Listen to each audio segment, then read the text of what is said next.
चलिए आज का क्लास स्टार्ट करते हैं।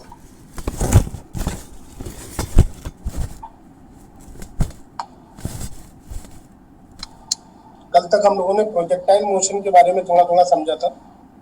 बाकी बहुत सारी बातें लोगों को हो सकता है कि कोई क्वेश्चन कोई प्रॉब्लम कर रहा हो, लेकिन ओवरऑल जो कंसेप्चुअल बात थी वो उतनी ही थी।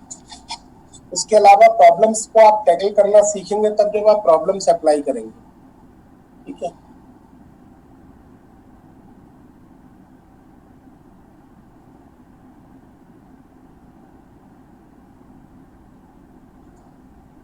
सबसे पहले तो चूंकि हम Newton's law of motion start कर रहे हैं, तो न्यूटन्स लॉ को आप स्टार्ट करने से पहले न्यूटन को प्रणाम कर लीजिए। सामने पिक्चर है आपके, उनका देख लें और सभी लोग अटेंटिव रहें। जस्ट अ मिनट, सभी लोगों को स्क्रीन दिखाई दे रही होगी? Yes sir. ओके, आवाज भी मेरी क्लियर है? Yes sir. Yes sir. Okay, चलिए सबको म्यूट कर यस दो। सर। थोड़ी देर बाद फिर से आपसे बात करेंगे।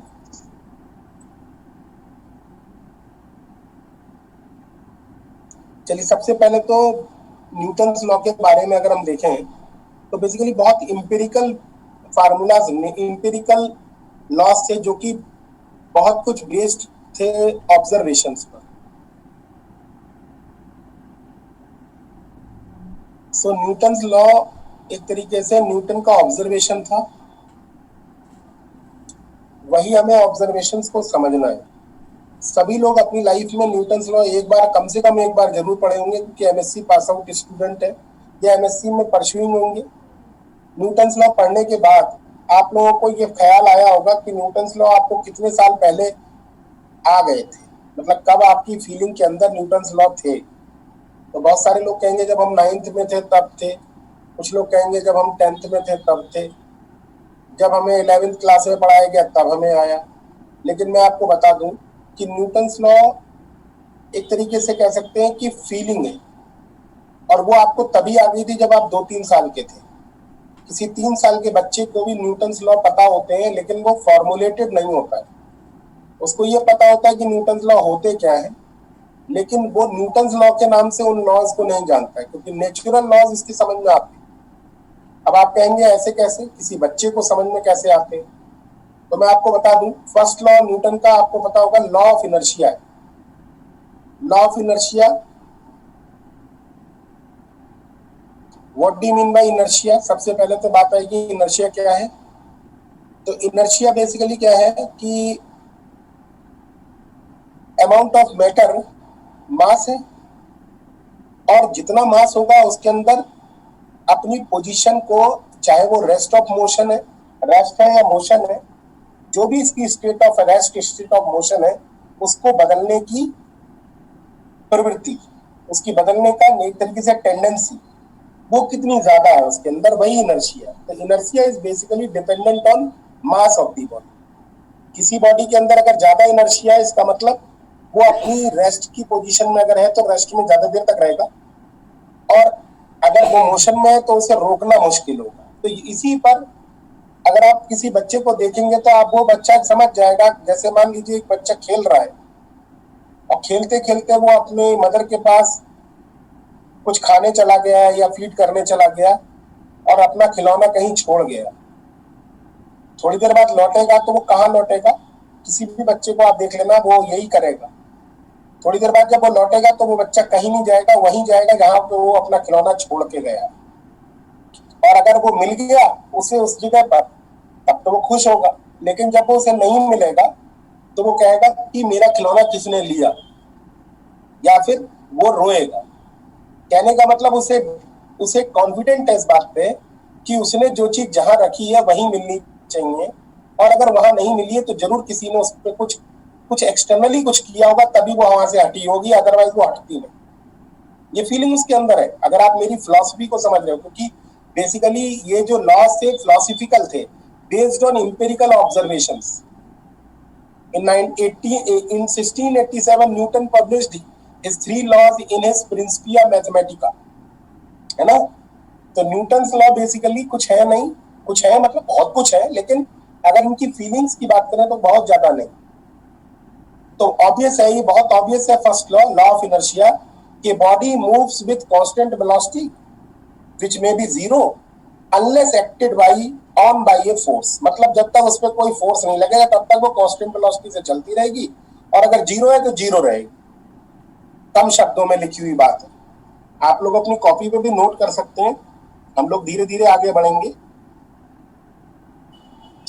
उसके बाद अगर हम सेकंड लॉ पे आए तो सेकंड लॉ के बारे में अगर आप देखें तो किसी भी बच्चे को आप एक एक्सपेरिमेंट करके देखना, एक बच्चे के हाथ में हल्की बॉल देकर आप उसके सामने खड़े हो जाना और उससे बोलना कि थ्रो करो या फेंको या मेरी तरफ को इसको धकेलो, तो हल्की बॉल को वो हल्के फोर्स से धकेलेगा, उसके एक्सप्रेशंस अलग होंगे। लेकिन अगर उसके हाथ में अगर कोई भारी चीज होगी तो उसके एक्सप्रेशंस अलग होंगे। वो जानता है कि ये चीज भारी है, इसको फेंकने के लिए मुझे ज्यादा फोर्स की जरूरत पड़ेगी। सिमिलरली अगर आप किसी बच्चे के पड़ोस में खड़े हो जाएं और उससे कहीं बॉल फेंको तो वो बॉल अलग तरीके से फेंकेगा। अगर आप दूर खड़े होकर पूछेंगे तो दूर खड़े होकर उसको ताकत और बढ़ा देगा। इट मींस उसे पता है कि rate of change of velocity कितनी करनी है, उस हिसाब से वो फोर्स लगाएगा। अगर दूर खड़े होंगे तो वो दूर के लिए ज्यादा फोर्स लगाकर आप तक पहुंचाने की कोशिश करेगा, और अगर पास खड़े हो तो उसे पता है थोड़ी सी वेलोसिटी चेंज करेंगे और पहुंच जाएगा इनके पास। यानी कि F is equal to m a, means F is proportional to m, F is proportional to a, और you can say safely that the rate of change of linear momentum of a body equals the force acting on the part on the body. यही होगा dp by dt is equal to f, और इसी की special form अगर हम कहें तो F is equal to m। अभी हम इसको डिस्कस करेंगे। थर्ड लॉ की अगर बात करें, third law, for every force one on one body there is an equal and opposite reaction और equal and opposite force on another body. ये सबको पता है कि एक्शन के बराबर रिएक्शन होती है, नो डाउट, आपको पता होगा।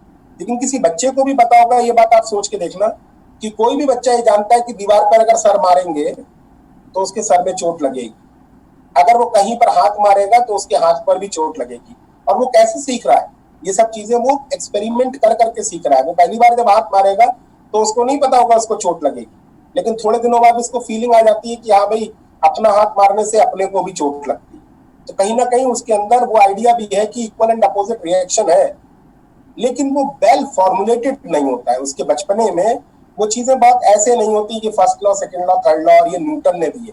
अगर ऐसा होता तो बच्चा बड़े होने से ही मना कर देता।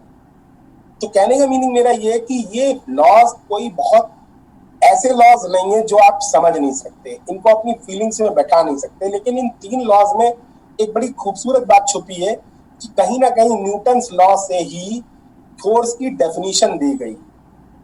अगर आप देखें तो first law gives the definition of force qualitatively, means law of inertia gives definition of force qualitatively. second law gives, ये क्या बता रहा है भाई, F is equal to dp by dt, यानी क्वांटिटेटिव। सेकंड भी क्या बता रहा है, फोर्स की डेफिनेशन क्वांटिटेटिवली बता रहा है।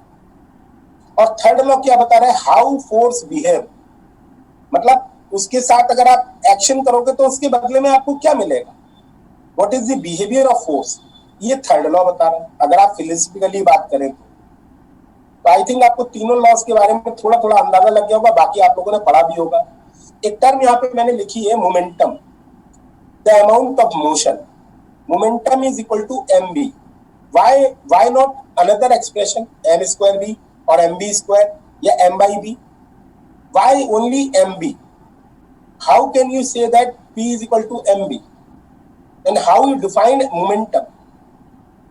तो मोमेंटम क्या है, amount of motion. Amount of motion किससे मिलती है, मास एवं mass and product of velocity, velocity and mass के प्रोडक्ट से मिलती है।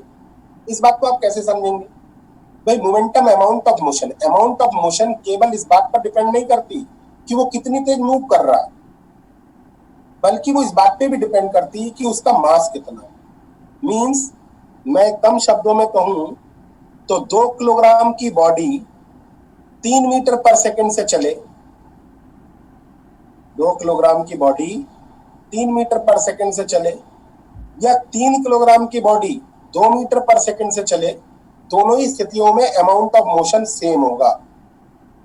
यानी कि दीवार पर अगर दोनों बॉलों को आप मारोगे, एक 2 किलोग्राम की 3 मीटर पर सेकंड से और एक 3 किलोग्राम की 2 मीटर पर सेकंड से, they both damage with same amount।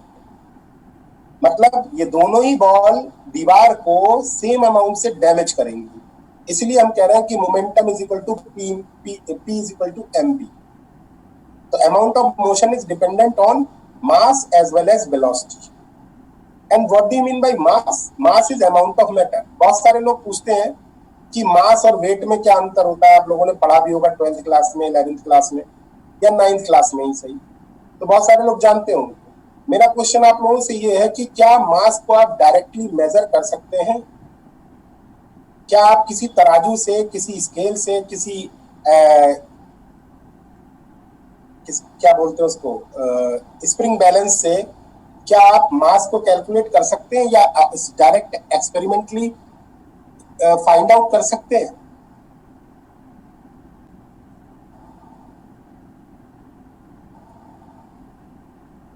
ठीक है भाई, आप लोगों को अनम्यूट कर रहा हूं। क्या मास को डायरेक्ट आप देख सकते हैं?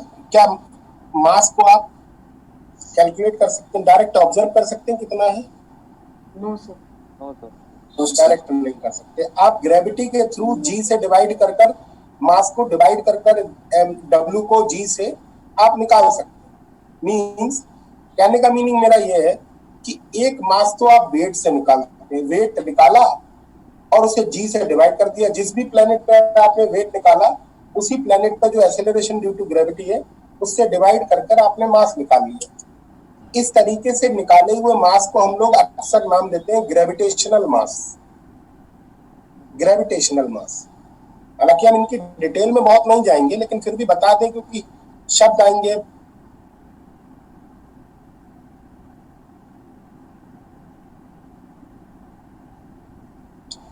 लेकिन अगर आप चाहें तो मास को एक और तरीके से भी निकाल सकते हैं, इनर्शिया से। इनर्शिया फार्मूला लगाते हैं, मतलब आप ग्रेविटेशनल मास निकालेंगे तो वर्क वेट बाय जी। और एक और तरीका है इनर्शियल मास निकालने का, वो किसी भी फोर्स लगाओ, एक्सेलरेशन नोट करो भाई, किसी बॉडी पर फोर्स लगाएं और एक्सेलरेशन नोट करें, दोनों को डिवाइड कर दे तो आपको मास मिल जाएगा। वो क्या कहलाएगा? इनर्शियल मास। तो मास को कैसे आप कैलकुलेट करते हैं, वेट से या किसी फोर्स से? Depending on those conditions mass can be defined by two ways, gravitational mass and inertial mass. हालांकि दोनों ही मासेस बराबर होते हैं, दोनों ही मासेस बराबर होते हैं, लेकिन ऑब्वियस है जब हम एक्सपेरिमेंट करते हैं तो कहीं ना कुछ करेक्शंस आते रहते हैं। कोई भी परफेक्ट एक्सपेरिमेंट हो ही नहीं सकता जिसमें 0% एरर हो। ठीक है, स्प्रिंग बैलेंस से भी नहीं। हाँ, तो ये तीनों लॉस को हम एक एक करके धीरे धीरे पढ़ते हैं, उसके बाद हम आगे बढ़ते हैं। हम एक एक करके तीनों को पढ़ेंगे तो आप लोगों की जो भी चीजें क्लियर नहीं हुई हैं वो क्लियर हो जाएंगी।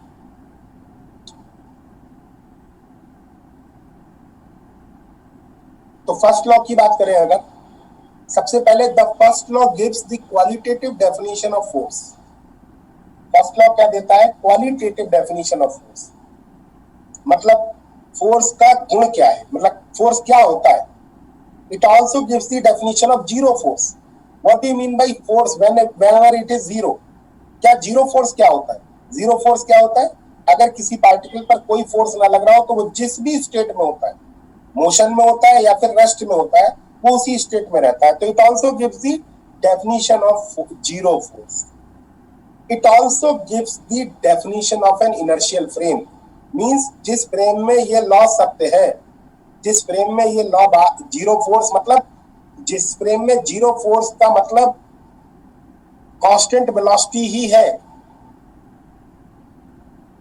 वो समझ लीजिए इनर्शियल फ्रेम। इनर्शियल फ्रेम बाद में बनाया गया, मतलब बनाया क्या गया, डिफाइन किया गया।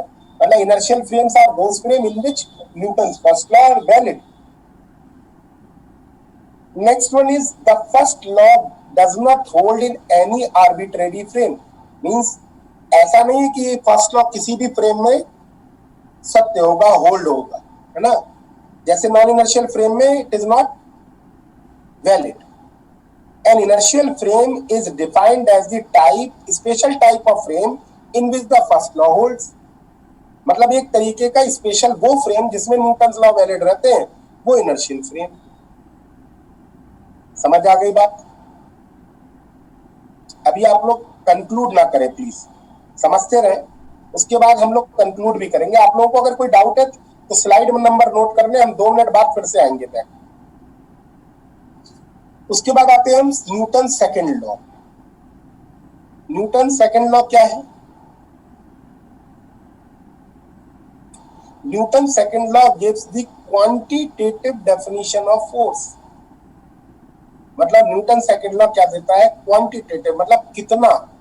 वो बताता है कैसा होता है, ये बताता है कितना होता है.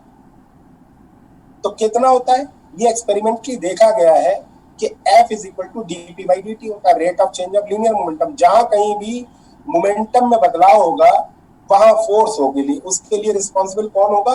फोर्स होगा. मोमेंटम में बदलाव कब कब हो सकता है?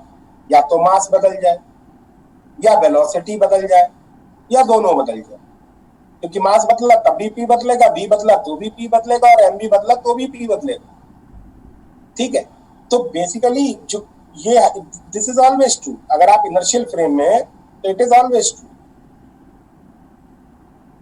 दूसरी बात, since P is equal to mb, अभी हम लोगों ने डिफाइन किया, since P is equal to mb then F is equal to dmb/dt. You can differentiate 1 by 1 m db/dt plus v dm/dt. m को छोड़ा v का करा और v को छोड़ा m का करा. अब dv/dt is basically how much? dv/dt acceleration and dm/dt is rate of change of mass. In sometimes there are several situations in which mass is constant. Oftenly mass is always constant. We always consider that mass is constant. If mass is constant, then you can say that dm/dt is equal to 0. dm/dt is equal to 0. And if dm/dt is equal to 0, then and then only you can say that F is equal to m dv/dt. dv/dt is basically A, so F is equal to ma. So here you can say that F is equal to ma is not always true. It is conditionally true when mass is constant. But F is equal to dp/dt is basically always true if you are in inertial frame. Means एक और भी कह सकते हैं बात, F and A are collinear if mass is constant. Otherwise not. अगर mass constant है तो F और A एक ही लाइन के अलाउंग होंगे, लेकिन अगर मास कांस्टेंट नहीं है तो F और A अलग अलग डायरेक्शन में, मतलब F और A कोलिनियर नहीं होंगे, अलग अलग डायरेक्शन में. चलें आगे बढ़े, लिखते रहे आप लोग. यस सर, एक बार लास्ट स्लाइड दिखा देना. बेटा ये नोट करने वाली बात है तो ठीक है, लेकिन अगर कुछ रह जा रहा है ना तो लास्ट में मैं सबको एक साथ बनाऊंगा, स्क्रीनशॉट ले लेना सब लोग. ठीक है सर, आप लास्ट में दिखा देना. लास्ट में दिखा दूंगा, वैसे लिख लो. चलो अब आपने बोल दिया तो अगली बार से ध्यान रखना, बिल्कुल अंत में दिखा दूंगा सारी स्लाइडें. आप लोग स्क्रीनशॉट लेके आप लोगों का कोई ग्रुप बना हुआ है? आप लोगों का कोई ग्रुप है? Yes sir. तो उस ग्रुप में कोई भी एक बच्चा पीडीएफ बना के तुरंत सेंड कर दे, सबसे अच्छा तरीका है. ठीक है, चले भैया आगे बढ़ाएंगे. जी sir. so there is a condition where m is constant. कहाँ का m constant है? अगर आप चलते हैं सड़क पर, अगर आप सड़क पर किसी भी रोड पर आप चलते हैं तो क्या आपका मास कांस्टेंट होता है? या चलिए आप जब व्हीकल चलाते हैं, मोटरसाइकिल चलाते हैं या कार चलाते हैं, तो क्या आपका जो मास होता है, अगर आप अपने आप को सिस्टम मान ले, कार प्लस ड्राइवर, तो क्या उसका मास कांस्टेंट होता है? Yes sir. Yes, no. Yes, sir. No, not at all. No. अरे भाई फ्यूल कंज्यूम हो रहा है ना लगातार, फ्यूल कंज्यूम हो रहा है फ्यूल खत्म हो रहा है गाड़ी के अंदर और Yes, फ्यूल sir, constant तो एम कहाँ कांस्टेंट है भाई? अगर रॉकेट आपके वाले की तरह हो माथे रहा है से सर। अगर आपके साइकिल माथे से just a minute listen to me, अगर आपके माथे से एक बूंद भी पसीने की गिर गई तो आपका मास कांस्टेंट नहीं रहा। इट मींस मास का कांस्टेंट रहना बहुत ही आइडियल सिचुएशन में होता है, लेकिन हम लोग हमेशा क्या पढ़ते हैं? Ideal situations. Most of the time हम लोग आइडियल सिचुएशंस पढ़ते हैं तो ये मानते हैं मास कांस्टेंट होता है, लेकिन ऐसी बहुत सारी रियलिस्टिक प्रॉब्लम्स है जिनमें मास कांस्टेंट नहीं होता और जिसका हम लोग एप्लीकेशन भी पॉइंट ऑफ व्यू से, जैसे रॉकेट की मोशन। रॉकेट के बारे में आपने सुना होगा, उसका मास धीरे धीरे कम होता चला जाता है और धीरे धीरे वो स्पीड पकड़ता जाता है, वहां पर थ्रस्ट मिलता है उसी मास के बदलने की वजह से। ठीक है, so if m is not constant, there is another condition when m is not constant. If m is not constant, and also we can say that if m is not constant, v is equal to constant.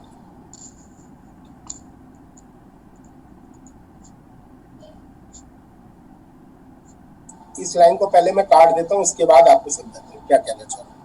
If m is not constant, then f is equal to dp by dt is only true, f is equal to ma is not true, क्योंकि first term भी आएगी और second भी आएगी। लेकिन एक और condition अगर लगा दूं मैं, जो मैंने हटा दी है, m अगर कांस्टेंट नहीं है लेकिन v को आप कांस्टेंट मेंटेन किए हुए हो, अगर ये दोनों कंडीशंस हैं तो आप एक्सप्रेशन देख सकते हो, f इज इक्वल टू क्या होगा? 0 plus v dm by dt, db by dt 0।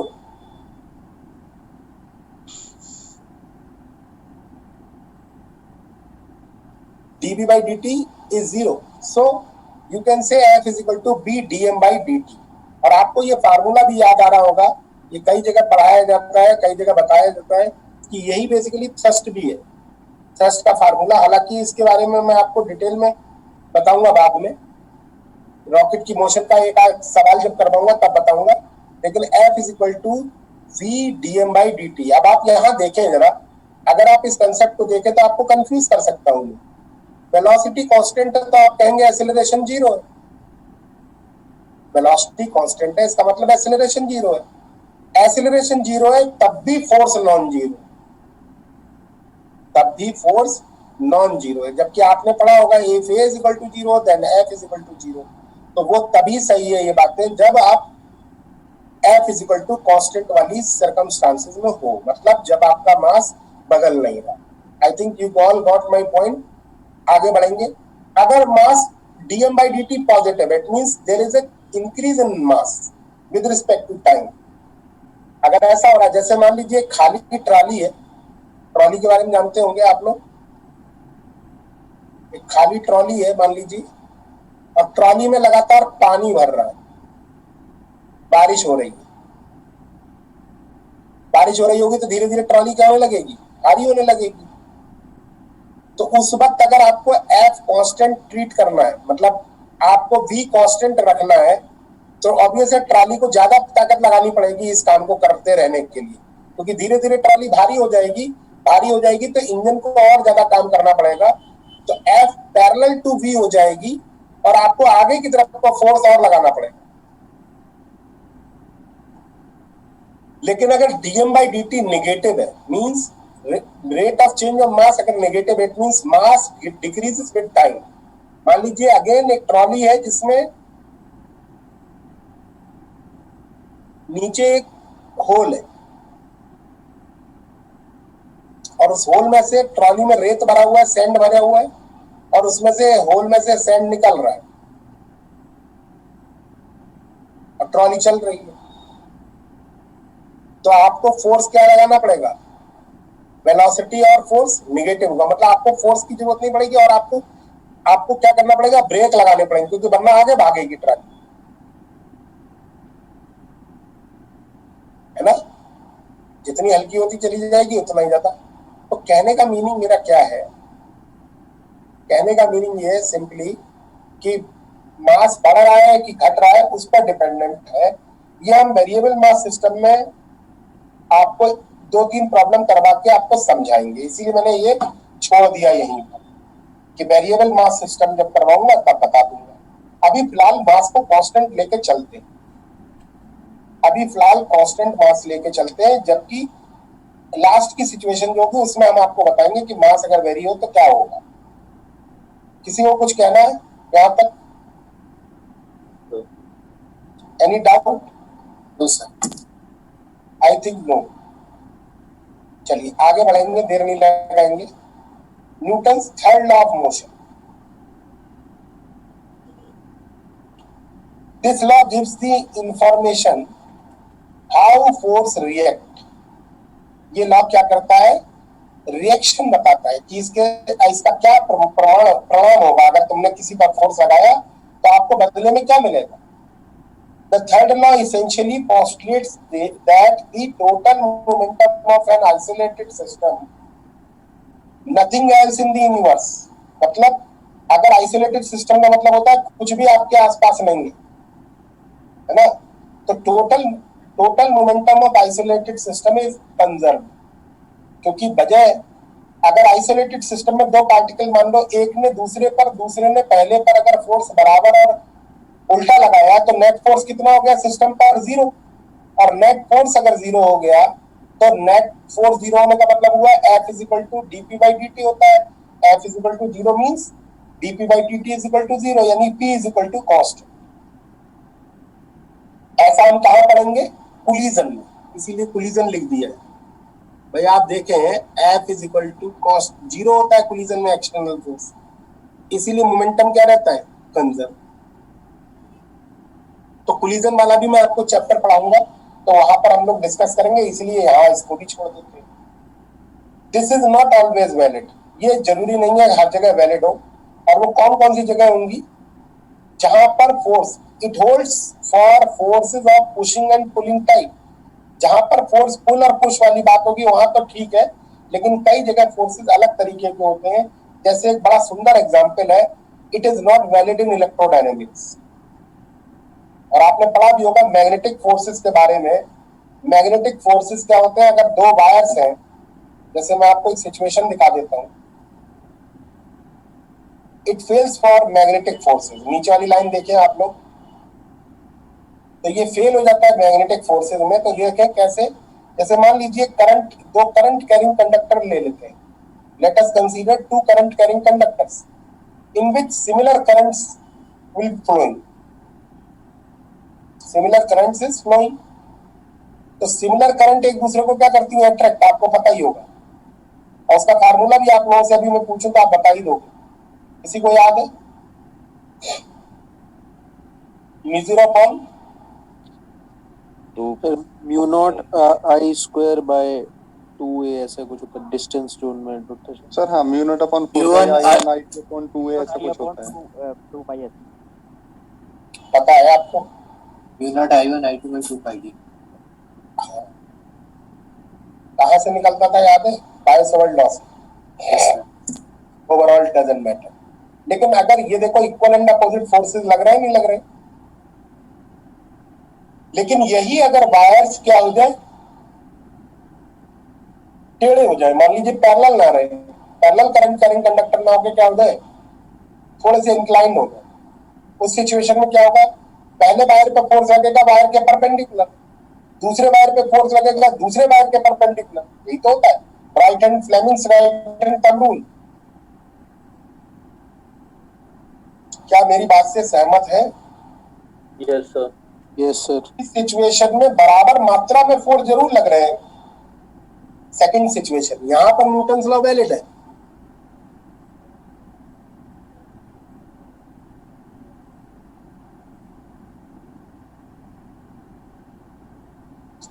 But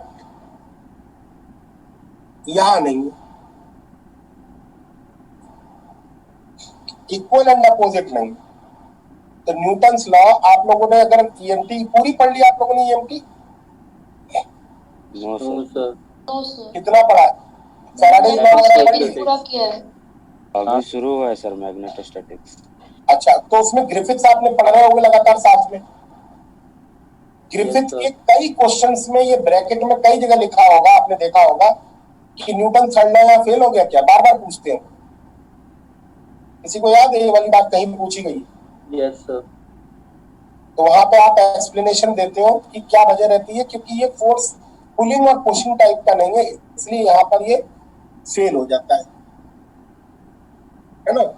तो ये बात डिफाइन हो गई कि भाई ये हमेशा ट्रू नहीं होता। बहुत सारी ऐसी सिचुएशन होती हैं जहां पर ये हर फोर्सेस के लिए ट्रू नहीं माना जाता। क्लियर है? यहाँ तक किसी को कोई क्रॉस बोलना है, किसी को कोई इसमें बात ऐसी कहनी है जो कि उसको अटपटी लग रही हो?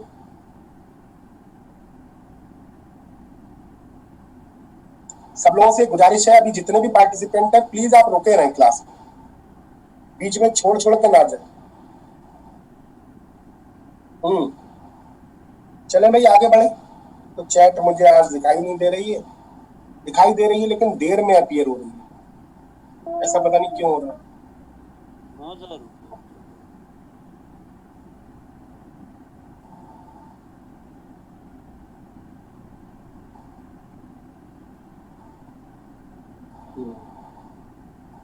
अब आना चाहिए वैसे।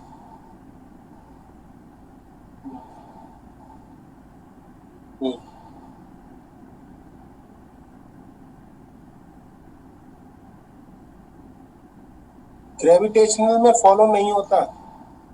नहीं बेटा, ऐसा कब बोला मैंने? ग्रेविटेशनल फील्ड में फॉलो होता है। जब आप किसी ब्लॉक को रखते हो जमीन पर, या आप जब खड़े होते हो तो आपको क्या मिलता है?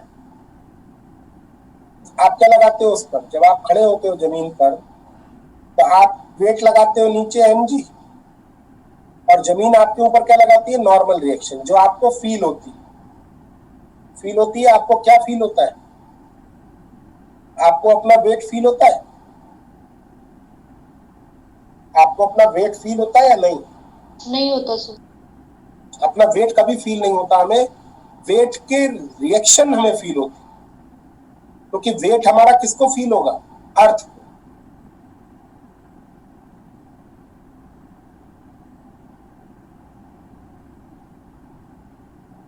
अरे भाई, जिस पे बैठोगे उसी को तो पता चलेगा आप कितने भारी हो। आपको तो उसकी रिएक्शन आपको मिलती है, वो आपको महसूस होती है। तो आप जब लिफ्ट के अंदर जाते हो तो आपको पता है क्या चीज बदल जाती है? एक्सीलरेटिंग लिफ्ट है अगर, तो आपको लगता है आपका वजन बदल गया, आपका वजन कम हो गया, आपका वेट कम हो गया है, वेट गेन हो गया। क्या ये सही बात है? अगर वेट गेन होना और वेट लॉस करना इतना आसान होता तो लिफ्ट में ही बैठ के लोग नहीं कर लेते सब कुछ? क्या जरूरत थी फिर जिम करने की और डाइटिंग करने की? तो वेट नहीं कम होता है, क्या चीज कम होती है? Normal reaction. तो ग्रेविटेशनल फील्ड में बेटा ये वैलिड रहता है, जो भी बच्चा पूछ रहा था। क्या मेरी बात से सहमत है ये सभी लोग? Yes sir. चलिए, अब जब बात फोर्सेस की आ रही है तो फोर्सेस कई तरीके के होते हैं। There are several interaction in the world, several many types of forces in the world, जिनमें से अगर हम ब्रॉडली कैटेगराइज करें तो there are only 4 type of interactions. और आपने न्यूक्लियर फिजिक्स में ये चीज पढ़ी भी होगी कि gravitational interaction, electromagnetic interaction, strong interaction and weak interaction. पढ़ा है आप लोगों ने? Yes sir. उन्हीं को अगर हम और फर्दर क्लासिफाई करें तो जो इलेक्ट्रिकल टाइप के जो फोर्सेस हैं, जो इलेक्ट्रोमैग्नेटिक फोर्सेस हैं, उनकी अगर कैटेगरी देखें तो वो हम डेली लाइफ में लगभग आप लोग जो भी महसूस करते हैं वो या तो ग्रेविटेशनल है या फिर इलेक्ट्रिकल है। और इलेक्ट्रिकल में कौन कौन है? जैसे tensional force, frictional force, normal reaction. तो न्यूटोनियन मैकेनिक्स जो है बेसिकली चारों तरफ किससे घिरी हुई है? इन्हीं तरीके के फोर्सेस से घिरी हुई है। आप चारों तरफ कभी टेंशन आ जाएगी, कभी नॉर्मल फोर्स आ जाएगा, कभी फ्रिक्शन आ जाएगा, कभी ग्रेविटी आ जाएगी। ग्रेविटी ग्रेविटेशनल में पढ़ा देंगे, ग्रेविटेशन और सेंट्रल फोर्स बना के जो चैप्टर है उसमें और अच्छे से पढ़ा दिया जाएगा। सेंट्रल फोर्स वाला पूरा चैप्टर ही है, ठीक है। ग्रेविटेशन उसी में और थोड़ा अभी डिस्कस कर लेंगे, तो ओवरऑल ग्रेविटेशन भी खत्म हो जाएगा और सेंट्रल फोर्स भी खत्म हो जाएगा। लेकिन ये अक्सर नहीं होती है, friction, normal reaction, tension. Tension आप लोगों को पता ही है, जो स्ट्रिंग में डेवलप होती है वो टेंशन होती है। क्यों डेवलप होती है टेंशन? जब आप किसी चीज को खींचते हो, जब आप किसी स्ट्रिंग को खींचते हो तो उनके मॉलिक्यूल्स के बीच की डिस्टेंस, इंट्रामॉलिक्यूलर डिस्टेंस कम, ये ज्यादा होने की कोशिश करती है। क्योंकि हम ये जानते हैं कि जो मॉलिक्यूल्स होते हैं वो ऐसे बिहेव करते हैं जैसे वो स्प्रिंग से बंधे हुए हों। तो स्प्रिंग की खास बात होती है, उसे खींचोगे तो भी उसे वापस आना है और उसे दबाओगे तो भी उसे वापस आना है। मींस दोनों ही दशाओं में उसको कहाँ लौटना होता है, अपनी मीन पोजीशन पे। तो जब आप किसी स्ट्रिंग को खींचते हो तो उनके बीच की इंट्रामॉलिक्यूलर डिस्टेंस बढ़ जाती है। बढ़ जाने से क्या होता है, वो अपनी वापस उसी सिचुएशन में जाने की कोशिश करते हैं, और जब वापस जाने की कोशिश करते हैं तो जो फोर्स लगाते हैं उसी को कंबाइंडली हम लोग बोलते हैं tensional force. Similarly normal force क्या है? नॉर्मल फोर्स उल्टा है। जब आप किसी चीज को दबाते हो, जब आप कहीं पर पैर रखे मान लीजिए, या ये ब्लॉक रखा गया है इस पे, तो जब आप ब्लॉक रखते हो तो क्या होता है, ब्लॉक जहां जहां टच कर रहा होता है जमीन को, वहां पे ब्लॉक क्या है, जमीन को दबा रहा होता है। दबाने से क्या होता है, इंटरमॉलिक्यूलर डिस्टेंस कम होती है तो ये वापस क्या होता है, वापस जाने की कोशिश करता है। इंट्रामॉलिक्यूलर डिस्टेंस कम होती है तो ये वापस अपनी पोजीशन में जाने की कोशिश करता है, जिसका रिजल्ट ये होता है कि एक नॉर्मल रिएक्शन बना देता है। तो नॉर्मल रिएक्शन बेसिकली दबने की वजह से क्रिएट हुई है, और टेंशन किसकी वजह से हुई है, खींचने की वजह से। दोनों का बिहेवियर दोनों का सेम ही है। समझ में आ रहा है? अब रह गया फ्रिक्शनल फोर्स। फ्रिक्शनल फोर्स क्या है वो अभी मैं डिस्कस करूंगा। तो overall we are always experiencing four type of forces which come up repeatedly in mechanics or daily life. वो कौन कौन से हैं? Gravitational force, tensional force, normal force and frictional force. तो हम फ्रिक्शनल फोर्स को थोड़ा डिटेल में पढ़ लेते हैं। अब फ्रिक्शनल फोर्स क्या है? At the microscopic level, it is actually a very complicated phenomenon. Means अगर आप माइक्रोस्कोपिक लेवल पे इसका एक्सप्लेनेशन चाहोगे तो बड़ा मुश्किल हो जाएगा समझाना। इवन अगर आप देखें तो experimentally scientist first propose by Leonardo da Vinci. ये आप सोच रहे हो मैं ये क्यों बता रहा हूँ, ये बताने से थोड़ा सा आपको क्या है ना, दुनिया अभी पता रहेगी कि भाई अब भाई लियोनार्डो दा विंची जब बता रहे हैं चीज को तो आपको मान लेना पड़ेगा कि हाँ भाई कॉम्प्लिकेटेड लिखा है तो सर कह रहे हैं तो कॉम्प्लिकेटेड ही मान लो। ठीक है, तो experimentally scientist first propose by Leonardo da Vinci have found that the forces of limiting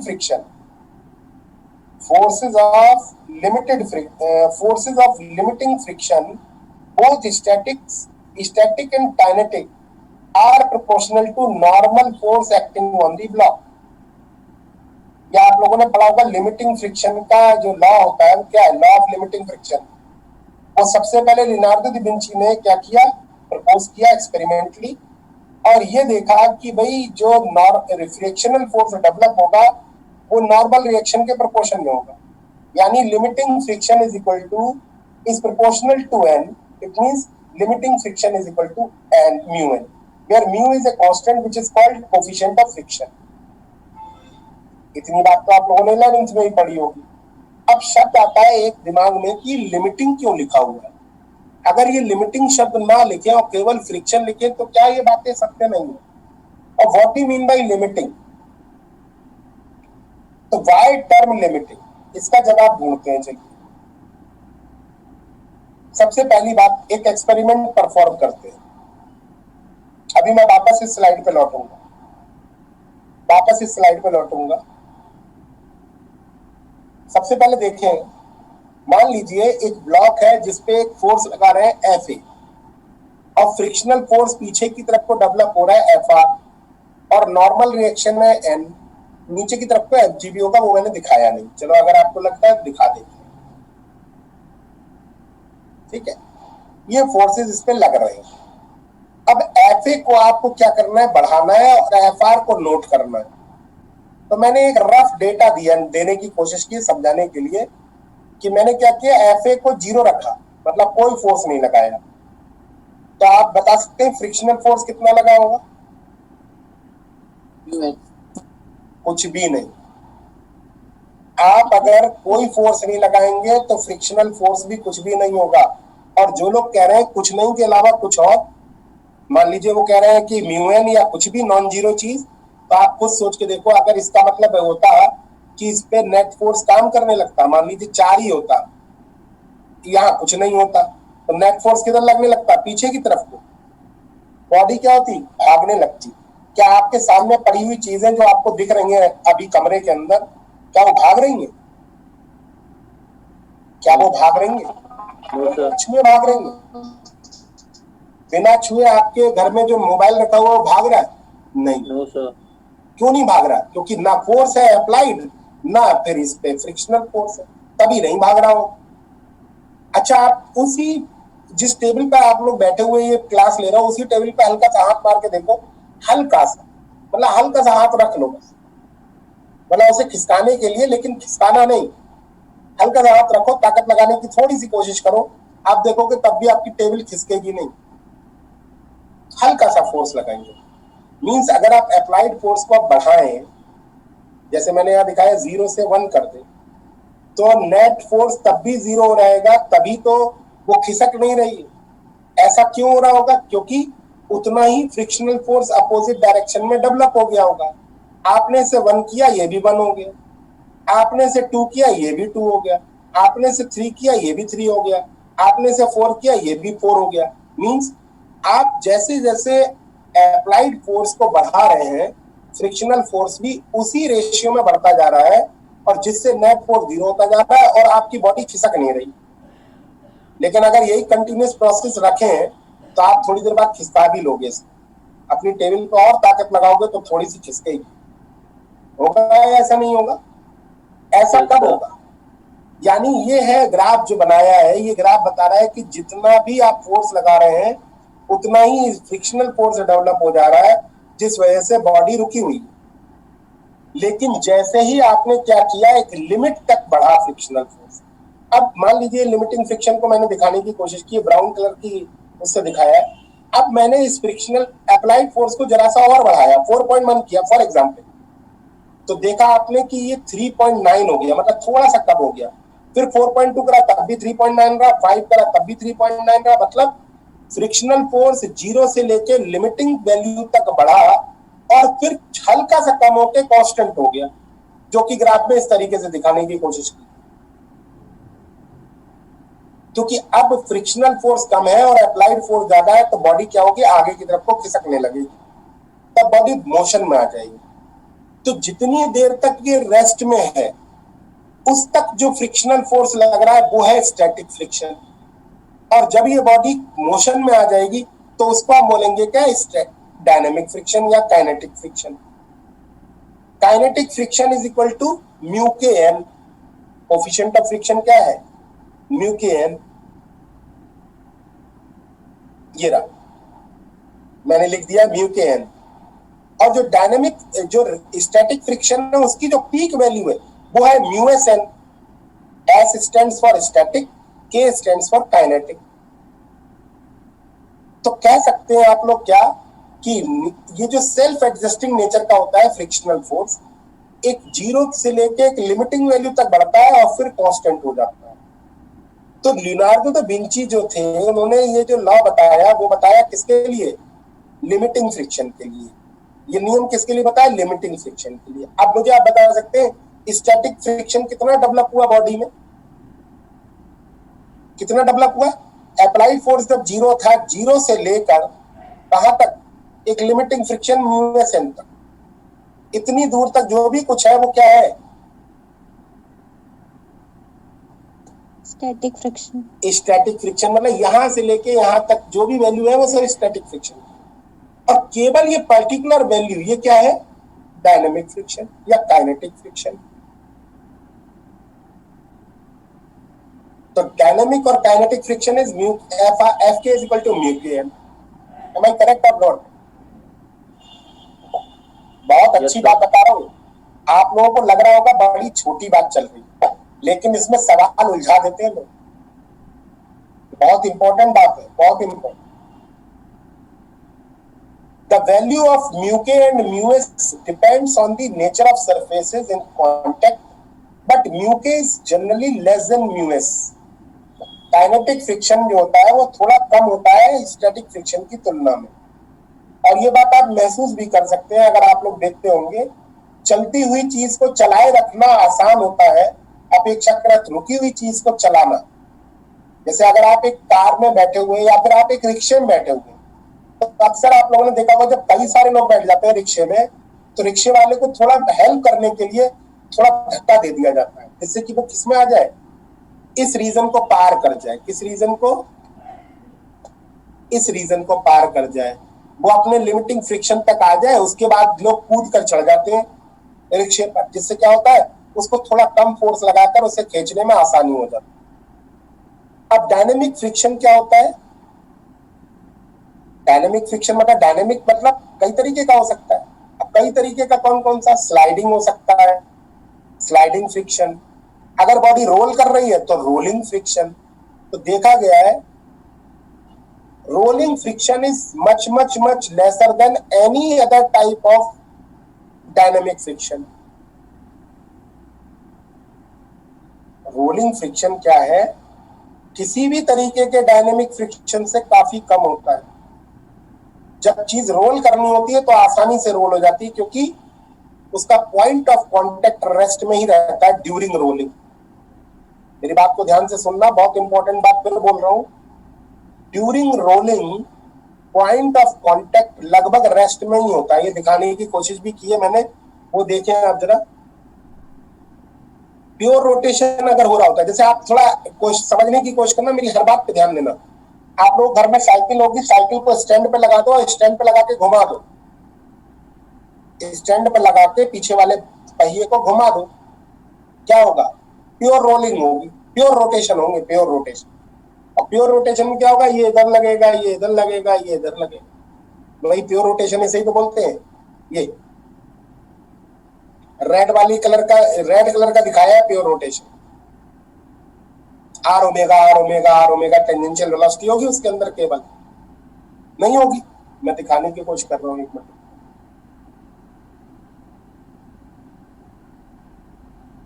वहीं खड़ा हुआ है। लेकिन अगर प्योर ट्रांसलेशनल मोशन देनी है किसी पहिए को या किसी व्हील को, तो आप कैसे दोगे? उसी साइकिल के पहिए को आपको ट्रांसलेशनल मोशन देनी, तो कैसे दोगे? कोई बताएगा?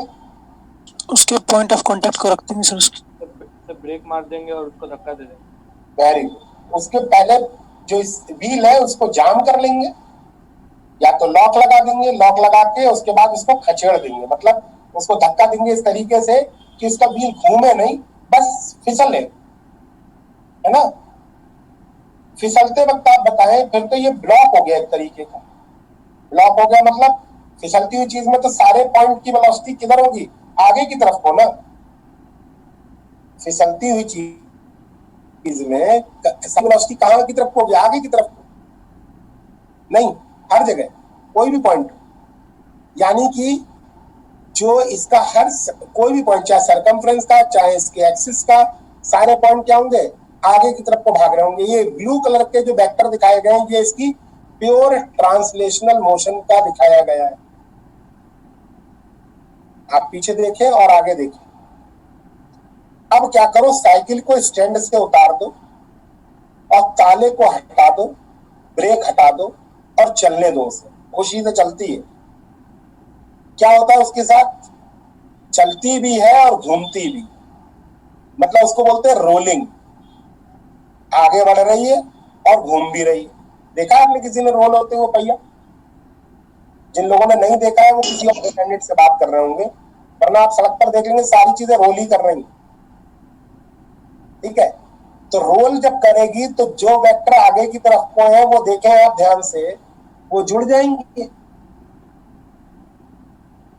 और जो बॉटम वाला वेक्टर है वो घट जाएगा। ये वाला वेक्टोरियली, मतलब अगर आप देखें तो इसे क्या रिजल्टेंट क्या आएगा इसका? √v² + r² ω²। यहाँ भी अगर रिजल्टेंट वेलोसिटी देखें तो कितनी आएगी? √r ω² + v²। यही तो आएगी। सेंटर ऑफ मास की वेलोसिटी कितनी होगी? जितनी वेलोसिटी से आगे बढ़ रहा है। भाई सेंटर ऑफ मास थोड़ी घूम रहा था, वो तो आगे ही बढ़ रहा था, सिर्फ अभी भी आगे बढ़ रहा होगा। अब यहां पर मैं अगर एक कंडीशन लगा दूं, क्या? If b = r ω। अब समझना, खेल तो यहां से शुरू होगा। अगर बी आर ओमेगा के बराबर हो जाए तो बताओ कि क्या हाल होगा। ऊपर वाला वेक्टर दुगना हो जाएगा, नहीं हो जाएगा, रेड वाला और ब्लू वाला बराबर हो जाएंगे तो 2 टाइम्स हो जाएगा, एकदम वेलोसिटी क्या हो जाएगी, आगे की तरफ तो ज्यादा हो जाएगी। और बॉटम वाला वेक्टर क्या हो जाएगा, खत्म हो जाएगा। कुछ यही केस नहीं हो जाएगा जो थर्ड पिक्चर में दिखाया है।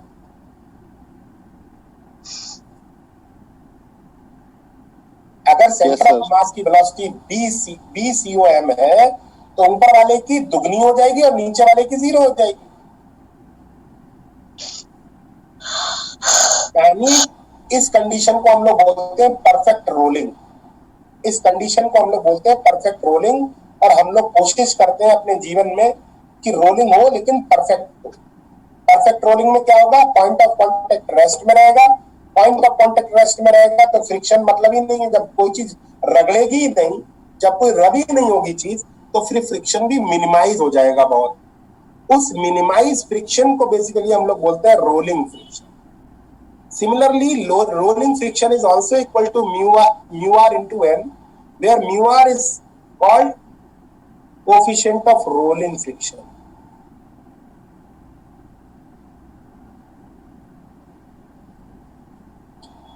इसीलिए आप लोग साइकिल वगैरह में आप देखोगे तो बॉल बियरिंग्स का इस्तेमाल करते हैं। जो लोग देखे होंगे वो लोग जानते होंगे। वैसे बहुत बड़ी चीज नहीं बता रहा हूँ, आप लोगों ने 11th क्लास में पिक्चर भी बना हुआ देखा होगा इसका। Yes sir. बॉल बियरिंग्स अक्सर लोग पटले के नीचे लगा के चलते थे। आप लोगों ने अगर यस सर बचपन में चलाते थे सर। शान मूवी थी, एक शान नहीं सॉरी डॉन या शान, मुझे नहीं पता, अमिताभ बच्चन की। उसमें वो पटला था जिसमें लोग भीख मांगते थे पहले, तो पटले के नीचे लगा के रखते थे साइकिल के ये बॉल बियरिंग्स। आप लोगों ने देखा, इसी में ओवरहैंडलिंग वगैरह करते हैं। इससे क्या फायदा होता है, दोनों जो सिलेंडर है जिसके ऊपर एक के ऊपर एक रखा हुआ है, वो आपस में ना रगड़कर क्या होते हैं, उनके बीच में छोटी छोटी गोलियां होती हैं स्टील की, वो रोल करती है। और वो स्टील की गोलियां रोल करती हैं तो इनमें रोलिंग फ्रिक्शन डेवलप होता है, जिससे स्लिप ना होकर रोल कर जाती है और अपना काम बन जाता है और आराम से साइकिल चलती रहती है। समझ रहे हो नहीं? या आपको अगर कभी भी घर में सामान शिफ्ट करना हो तो मैं आपको तरीका बताता हूँ। बड़े बड़े भारी बक्से आराम से शिफ्ट हो जाएंगे। आप लोग ताकत लगाने की कोई जरूरत नहीं है। आप उसको क्या करो, 2 डंडे ले लो, उसके ऊपर रख लो उसको। 2 डंडे लेके, मतलब डंडे समझ रहे हो ना, 2 डंडे समझ रहे हो, 2 पाइप ले लो, पाइप गोल सर। स्टील के पाइप ले लो 2, और उसके ऊपर कितना भी भारी सामान रख दो। ऐसा ना हो कि स्टील के पाइप ही पे चक जाए। स्टील के पाइप के ऊपर कितना भी भारी सामान रख के आप उसको रोल करोगे, बड़े आराम से आगे बढ़ेगा। नहीं, जो चीज खिसक नहीं रही होगी वो आराम से रोल करती हुई आगे बढ़ेगी। आपका काम भी बन जाएगा, शिफ्ट भी हो जाएगा सामान, और आपको ताकत भी कम लगानी पड़ेगी। आप लोगों ने देखा होगा कि जब आपको कार रोकनी होती है, या फिर आप लोग जब साइकिल को रोकते होंगे या बाइक को रोकते होंगे, तो आप ब्रेक लगाते हो। ब्रेक लगाने से होता क्या है, अगर आप इस स्लाइड में कुछ बोलना चाहते हो, ब्रेक लगाने से होता क्या है, तो इसी स्लाइड से रिलेटेड बात बोले। क्या होता है ब्रेक लगाने से? फ्रिक्शन डेवलप होता है सर। उसकी कौन सा फ्रिक्शन? सर वो रोलिंग फ्रिक्शन बढ़ जाता है। प्योर ट्रांसलेशन मतलब रोलिंग फ्रिक्शन नहीं बढ़ जाता बेटा, रोलिंग फ्रिक्शन खत्म होकर ट्रांसलेशनल फ्रिक्शन चालू हो जाता है उसमें। मतलब रोलिंग मोशन खत्म हो जाती है और स्लिपिंग मोशन चालू हो जाती है। स्लिप होने वाला फ्रिक्शन बहुत ज्यादा होता है, इसीलिए बाइक रुक जाती है। जो लोग फिर भी बहुत तेज ले जाते हैं बाइक 100 की स्पीड से, 120 की स्पीड से, तो उनके साथ क्या होता है, वो ब्रेक मारते हैं, स्लिप होती है, स्लिप होने के बाद थोड़ी देर रगड़ती है, उसके बाद गिर जाते हैं और चोट लग जाती है। समझ रहे हो ना? अक्सर देखे होंगे आप लोगों ने रोड पर टायरों के निशान घिसे हुए, तो वो किस वजह से एक्सीडेंट हुआ? वो हुआ इनर्शिया की वजह से। जब आप अपना अमाउंट ऑफ मोशन इतनी लेके चल रहे हो, तब तो आप बचोगे ही नहीं। ठीक है, तो ओवरऑल मेरा कहने का ये मतलब था, आप लोगों को रोलिंग फ्रिक्शन समझ में कितना आया, रोलिंग मोशन कितना समझ में आया, ये सेल्फ एडजस्टिंग नेचर का होता है, ये कितना समझ में आया मुझे नहीं पता। अगर आपको कोई डाउट है फिर पूछ ले आप लोग मुझसे। सर यहाँ पे जो रोलिंग मोशन ना वो थोड़ा बता दीजिए परफेक्ट वाला, कैसे वहाँ ट्वाइस भी COM हो जा रहा है। देखो बेटा ये है रोलिंग मोशन, ये परफेक्ट नहीं है। अगर B बराबर R ओमेगा हो जाए तो परफेक्ट रोलिंग, क्योंकि तब क्या होगा, पॉइंट ऑफ कांटेक्ट रेस्ट में आ जाएगा। अगर B is greater then R omega हो जाए, आप सोचो क्या होगा हाल। अगर B R ओमेगा से बड़ा हो जाए तो स्लिप ज्यादा करेगा और घूमेगा कम, यही तो होगा। कोई चीज घूम कम रही है लेकिन आगे ज्यादा बढ़ रही है। जो ओवर स्पीडिंग के बाद जो होता है, एक्सीडेंट वगैरह होते हैं, वो इसी वजह से तो होते हैं। घूम कम रही है लेकिन स्लिप ज्यादा हो रही है, इनर्शिया की वजह से, तो गिरेगा आदमी कोई भी। और अक्सर एक होता है V is less then R omega. अगर V R ओमेगा से कम हुआ तो इधर की तरफ को ज्यादा है, मतलब इसके अंदर रोटेशन ज्यादा हो रहा है लेकिन आगे नहीं बढ़ रहा है।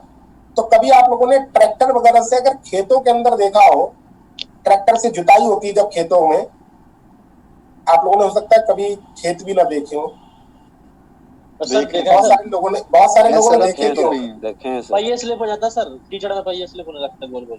तो यही कंडीशन होती है जो ये खेतों में ये वाली कंडीशन डेवलप होती है कि हाँ, तो चलाया भी। अच्छा चलाया भी अच्छी बात है। V कम होता है लेकिन R ओमेगा खूब होता है, घूम खूब रहा होता है लेकिन आगे नहीं निकल पा रहा होता है ना। तो ये सिचुएशंस ना हो, वो वाली कंडीशन क्या है, वो उसका नाम है परफेक्ट रोलिंग। और वो तभी हो सकती है जब B बराबर R ओमेगा हो, जब स्मूथली हैप्पीली चल रहा हो वो ट्रैक्टर। वो कंडीशन ये पिक्चर में दिखाई है C वाले।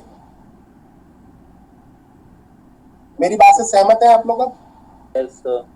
अच्छा, ये नेट में सेक्शन A में एक बार क्वेश्चन आया था, इसकी स्पीड अगर 20 मीटर पर सेकंड है तो ऊपर वाले की और नीचे वाले की क्या होगी? आंसर 40 और 0। तो ये पार्ट ए में एक बार क्वेश्चन आ चुका है। तो ये बड़ा सिंपल क्वेश्चंस होते हैं, तो वो पार्ट ए में पूछ लिए जाते हैं। पार्ट ए क्या कहलाता है? Research aptitude. इसमें रिसर्च एप्टीट्यूड भी आता है ना। और कोई डाउट? सर इसमें जो R ओमेगा और V परपेंडिकुलर हैं, उनके रिजल्ट्स कैसे निकालें? बेटा ये तो आपको वेलोसिटी जोड़नी आती होंगी ये वाली। अच्छा, ऐसे निकल आएगी क्योंकि वेलोसिटी वेक्टर क्वांटिटी है। हाँ ये जी। निकला। इस तरीके का जैम में क्वेश्चन भी आ चुका है। आप ये चीज देखना चाहो ना तो आज ही साइकिल को क्या करना ना, पानी उस साइकिल को चलाते। अच्छा एक काम करना, बहुत मतलब थोड़ा सा खराब काम कह रहा हूँ, साइकिल के नीचे चलती साइकिल के नीचे कभी अपना हाथ रख के देखना। हालांकि हल्की साइकिल हो, कोई बैठा ना हो उस पर, तो आप देखोगे हाथ के ऊपर से साइकिल उतर जाएगी लेकिन हाथ नहीं हिलेगा आपका। या किसी भी चीज के ऊपर से उतरती हुई निकल जाएगी। लेकिन अगर वही चीज आप ऊपर रख दोगे ना पहिए के ऊपर, तो आपका हाथ भागेगा ऐसे। नहीं समझ में आया कुछ? समझ आ आ गया सर, गया। पता है सर इसका भी। इसका ठीक है। अच्छा, इसमें किसी को कोई डाउट है इस वाली पिक्चर में? ये बहुत इंपॉर्टेंट है और मैं आपको बताऊंगा भी आगे कि क्यों इंपॉर्टेंट बोल रहा हूँ। बहुत सारे सवाल इससे करवाऊंगा मैं। चले आगे। सर सर एक बार काइनेटिक वाला बता दो। Kinetic friction. हाँ जी सर। काइनेटिक फ्रिक्शन मैंने बताया ना बेटा कि होता क्या है कि जब आप एक पर्टिकुलर लिमिट तक पहुंचते हो फ्रिक्शन अप्लाइड फोर्स की, तो उसके बाद इंटरलॉकिंग खत्म हो जाती है। इंटरलॉकिंग मतलब जैसे फ्रिक्शनल फोर्स किस वजह से डेवलप होता है, इसके कई सारे कंसेप्ट हैं फ्रिक्शन फोर्स डेवलप होने के। उनमें एक ये भी कंसेप्ट है कि इरेगुलरिटीज के बीच में सरफेसेस का फंस जाना। इसका कारण है कौन? फ्रिक्शन। अब एक बार आपने फोर्स लगा के इन इरेगुलरिटीज में से क्या निकाल लिया, अपनी सरफेस को बाहर निकाल लिया, बाहर आ गई, मोशन में आ गई। तो इंटरलॉकिंग तोड़ने में जितना भी जरूरत थी जिस चीज की, वो हो गया, फोर्स लग गया।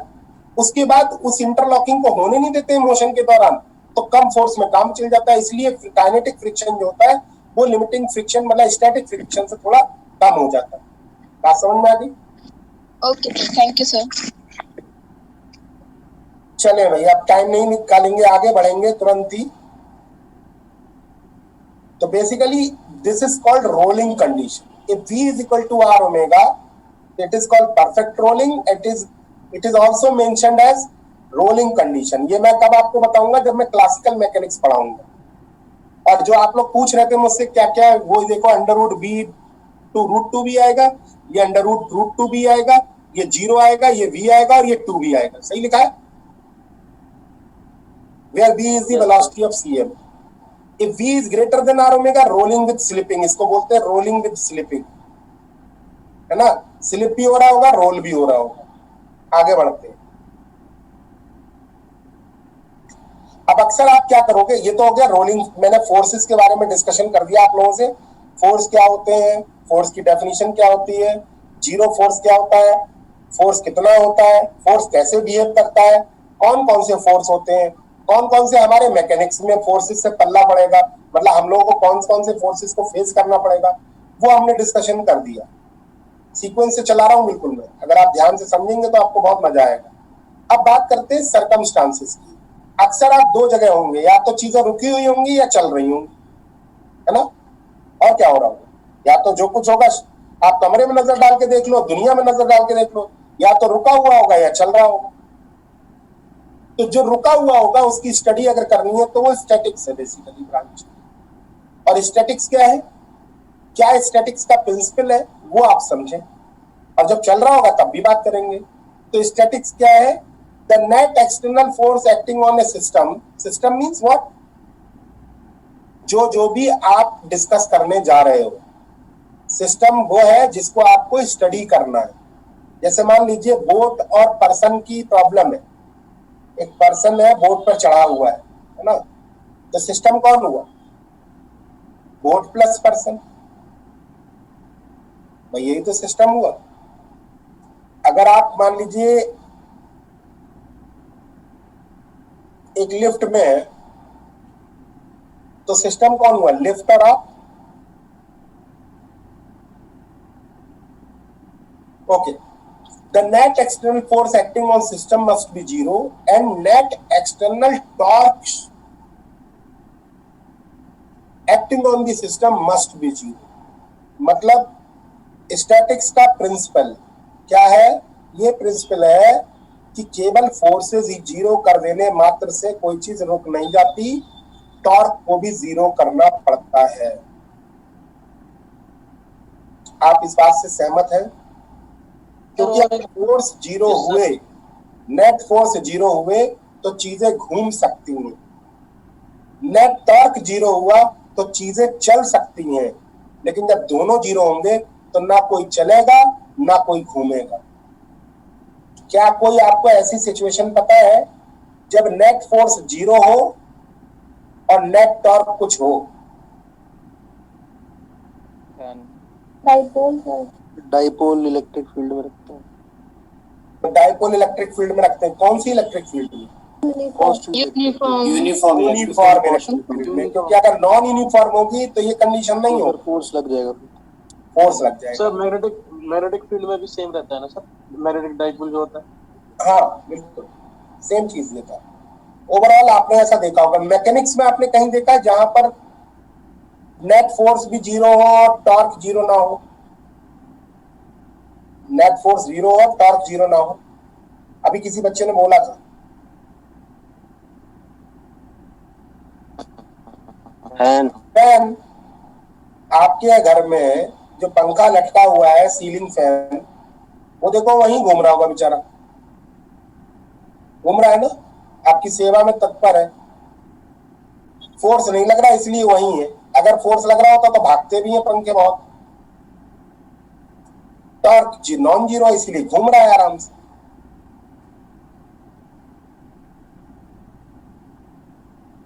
क्या ऐसी सिचुएशन देखी है नेट टॉर्क जीरो हो लेकिन नेट फोर्स जीरो ना हो?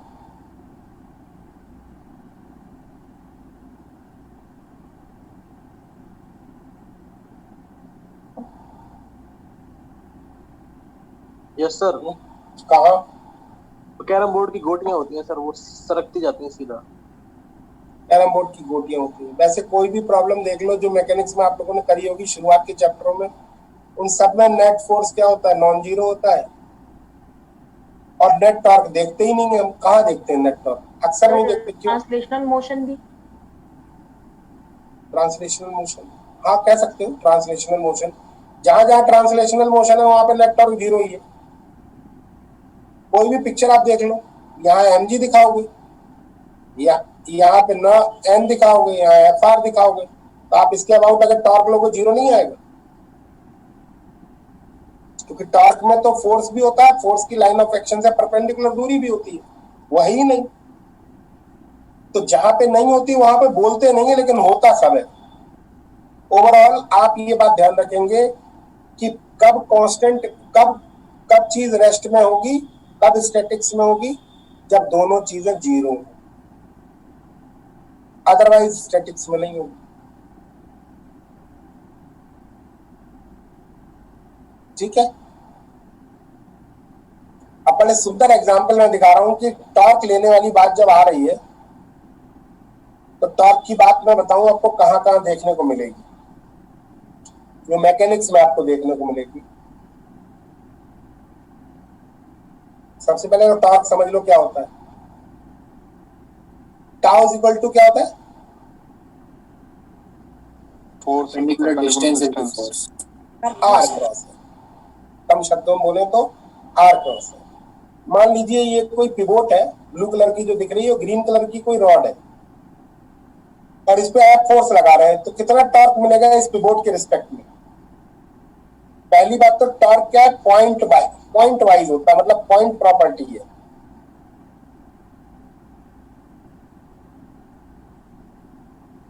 किसी पॉइंट के अबाउट ही होगा। तो पिवोट के अबाउट अगर टॉर्क लिखना है तो क्या होगा?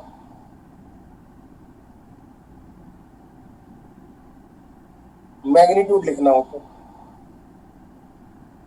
Sir F into D. अगर फोर्स एफ है, एफ इंटू स्मॉल डी ना, यस सर।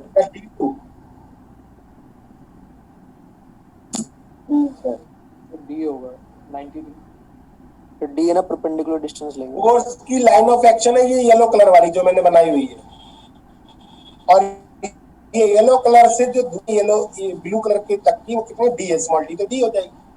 अब जरा इस केस में बताना टॉर्क इस एक्सिस के अबाउट, इसके अबाउट टॉर्क, ये पॉइंट अगर ओ मानू तो ओ के अबाउट कितना होगा? फोर्स इंटू फोर्स की परपेंडिकुलर दूरी कितनी होगी? लाइन ऑफ एक्शन ये है, ये वाली, तो ये आर है, तो ये वाली दूरी कितनी होगी? ये वाली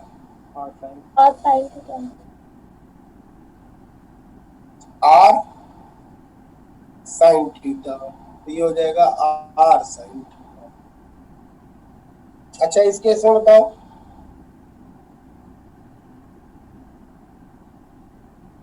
point of application of force ये है, इसके अबाउट बताओ एक्सिस ऑफ रोटेशन के अबाउट।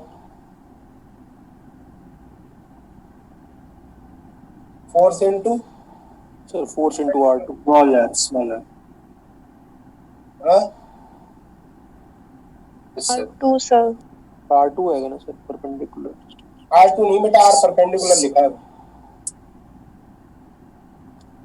और कम शब्दों में कहूं तो आर साइन थीटा। तो होता क्या है, टॉर्क को, अगर आपको टॉर्क क्या होता है बेसिकली, फोर्स का movement, F into r perpendicular. और मान लीजिए एक पर्टिकुलर व्हील को आपने घुमाने के लिए मिनिमम टॉर्क टाउ की जरूरत है, तो टॉर्क को दो तरीके से आप चेंज कर सकते हो या बढ़ा सकते हो। कैसे कैसे? या तो आप फोर्स को बढ़ाओ या फिर आर परपेंडिकुलर को बढ़ाओ। फोर्स को बढ़ाया तो कोई मतलब नहीं, आर परपेंडिकुलर को बढ़ाया तो आपने दिमाग वाला काम किया। मतलब ये तो आपकी स्ट्रेंथ पे डिपेंडेंट है।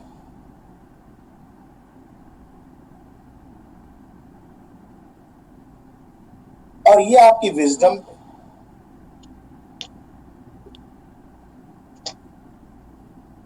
या आपकी वाइजनेस पे, मतलब आप कितने क्लेवर है। नहीं,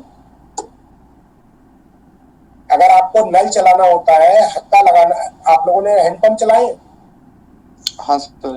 हैंडपंप Yes, आप sir. दूर से पकड़ते होगे तो आराम से चलता होगा, दूर से पकड़ो तो आराम से चलता है, पास से पकड़ो तो धीरे धीरे चलता होगा।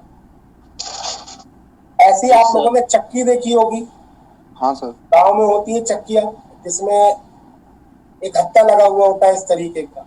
आटा पिसते हैं। हाँ आटा पिसता था जिसपे पुराने समय में। हाँ, अभी भी लोग इसकी पूजा करते हैं। हाँ सर। लोग करते हैं अभी भी इसकी पूजा, क्योंकि ये बेसिकली हम लोगों को खाना देती थी, इसलिए इसकी पूजा करते हैं। आज भी जब भी कभी मूवीज में बताया जाता है कि भाई जेल की चक्की पीसोगे, तो यही वाली चक्कियां पिसाई जाती थी वहां पर, है ना। तो ये चक्की में हत्था अगर यहाँ ना लगा के यहाँ लगा दिया होता और उसे 1 कुंटल गेहूं दे दिए जाते, तो बस काला पानी के बराबर है, समझो। नहीं? Yes sir. तो इस हत्थे की पोजीशन को बदलकर आप वेरियस तरीके के जो क्रिमिनल्स हैं उनको डिसाइड कर सकते हो उनकी सजा। क्योंकि आपने क्या किया, कुछ नहीं बदला, केवल वो आर परपेंडिकुलर जो है वो उनकी बदल दी। तो बेसिकली मैं कहना क्या चाह रहा हूं, ये आर परपेंडिकुलर जो आपकी विजडम पे डिपेंडेंट है, इसी का इस्तेमाल सबसे पहले आर्किमिडीज ने किया, और आर्किमिडीज ने लीवर का आविष्कार किया। आप लोगों ने हिंदी में उसका नाम सुना होगा, उत्तोलक। सुना है नाम? नहीं? Yes, sir. सुना है सर। उसमें क्या होता है, उन्होंने एक शब्द बोला था, आर्किमिडीज ने एक सेंटेंस बोला था, हालांकि वो एक अतिशयोक्ति थी, एक तरीके का हाइपरबोलिक सेंटेंस, कि अगर उनको एक डंडा दे दिया जाए और एक आयास दे दिया जाए तो पूरी पृथ्वी को उलट सकते हैं। उन्होंने ऐसा बोला था, मतलब कहना ये चाह रहे थे कि किसी लीवर से आप कोई भी काम बड़े से बड़ा करा सकते हो। आप लोगों ने देखा होगा छोटी छोटी क्रेनें हैं जो खुद देखने में बड़ी छोटी लगती हैं, और उनसे रेलगाड़ी के जो डिब्बे हैं वो लटकाए हुए घूमती हैं, नहीं देखा? हाँ सर। बड़े बड़े काम जो है वो छोटी छोटी मशीनें कर रही होती हैं, उतना हैवी काम जितना हैवी काम 1000 आदमी मिलकर नहीं कर सकते। तो वो लीवर्स है ना। लीवर्स क्या है, मशीन्स क्या है, जो लोगों का काम रिड्यूस कर। 3 इडियट में भी यही डेफिनेशन बताई, है ना। Yes sir. Yes, sir. Torque लेना आपको आना चाहिए। टॉर्क अक्सर बच्चों की गलती होती है आर परपेंडिकुलर लिखने में, तो वो हम बताएंगे आप लोगों को। अगर कोई दिक्कत आएगी तो हम लोग पूछेंगे। हालांकि मैं ये मान के चलता हूं कि आप बताओ। बेटा आवाज बंद करके बात करो।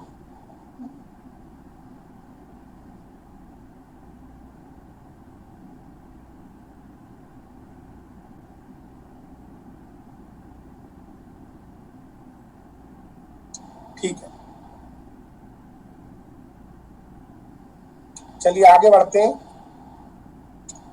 रिजल्टेंट ऑफ 2 वेक्टर्स आप ही सभी को पता है, मैं कोई नई चीज नहीं बता रहा हूं, लेकिन फिर भी बता देता हूं। आप लोग अक्सर ये वाला तो रिजल्टेंट बता देते हो, लेकिन ये वाला भूल जाते हो। तो रिजल्टेंट ऑफ 2 वेक्टर्स क्या होता है? F इज इक्वल टू, अगर आपको F लिखना हो तो क्या लिखोगे? F1 plus F2. F is equals to F1 square. Vector की फॉर्म में लिखूं तो F is equal to F1 plus F2। हाँ सर, वेक्टर फॉर्म में लिख सकते। लेकिन अगर इस F का मैग्नीट्यूड आप बोल रहे हो, अब बोलो। Under root F1 square plus F2 square plus 2F1 F2 cos theta. और ये हो गया आपका, अगर इनके बीच का एंगल मैं थीटा की बात करूं तो tan इनवर्स, ये परपेंडिकुलर ड्रॉ कर ले रहा हूं यहां से, इसका प्रूफ भी ऐसे ही होता है। ये F2 है तो ये भी F2 होगा, और ये अल्फा है तो F2, अच्छा थीटा नहीं अल्फा होगा, ये F2 cos अल्फा और F2 sin alpha.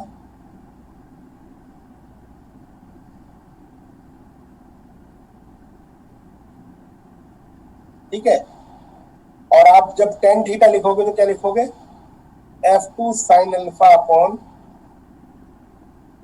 F1 plus F2 cos। ये तो हुआ रिजल्टेंट ऑफ 2 वेक्टर्स। लेकिन आप यहीं पर एडिशनली एक मैं बात और बता देता हूँ जो कि अक्सर डायरेक्ट लिखने को कहूंगा मैं, ये डिफरेंस वेक्टर। ये बता सकते हो आप लोग ये डिफरेंस वेक्टर कितने के बराबर होगा? F1 minus F2. F1 minus F2. Arrow देख को बताना, एरो देख कर गलती होने का चांस है। F1 माइनस F2 या F1 प्लस F2? तो कौन सा वाला? ब्लू वाला सर? ब्लू वाला। F1 minus F2. Yes sir. F1 minus F2 होगा sir. Yes sir. F1 2 minus F1 होगा। 2 माइनस होगा नहीं 1 minus 2 ही होगा। F1 minus F2 ठीक है sir, F1 minus F1 minus F2. सीधा F2 प्लस D बराबर F1 है। F2 प्लस D बराबर F1 है, तो F1 D बराबर क्या हो जाएगा? F1 minus F2। क्या गलत हो गया क्या? सही है। सही है सर। सही है सर, सही है। ये देख के लिखो ना, क्या दिक्कत है? Yes sir. बता सकते हो D का मैग्नीट्यूड कितना होगा? जैसे ऊपर वाला फार्मूला बताया वैसे ही बता दोगे तो और अच्छा लगेगा। F1 का स्क्वायर प्लस F2 का F1 square square plus F2 square minus 2F1 F2 to cos Cos 180 cos minus alpha. कैसे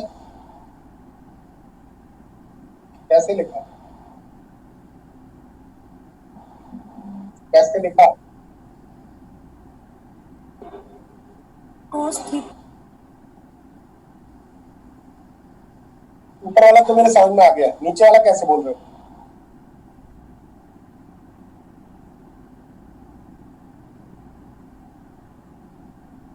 बोलोगे या फिर कुछ मैं बता दूं? बता दो सर। तो पाई माइनस अल्फा एंगल डालना है बस। पाई माइनस अल्फा एंगल डाल। क्यों? Sir minus F2 opposite direction में होगा F2 के मतलब पैरेलल में, तो F1 और माइनस F2 का एंगल लेंगे डॉट वेरी प्रोडक्ट। गुड। मतलब इसको उल्टा कर दो और इसके बाद जोड़ दो, ये तो कह रहा हूँ ना। इसको उल्टा कर दो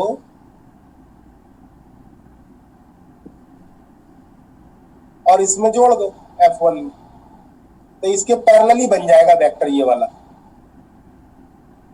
यही तो कहना चाह रहा हूं बेटा।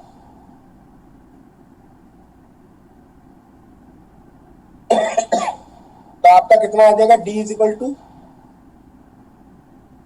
ये एंगल कितने से रिप्लेस हो जाएगा? पाई माइनस अल्फा से। वैसे कोसाइन फार्मूला लगा के भी लिख सकते थे, under root F1 square plus F2 square minus 2F1 F2 cos alpha.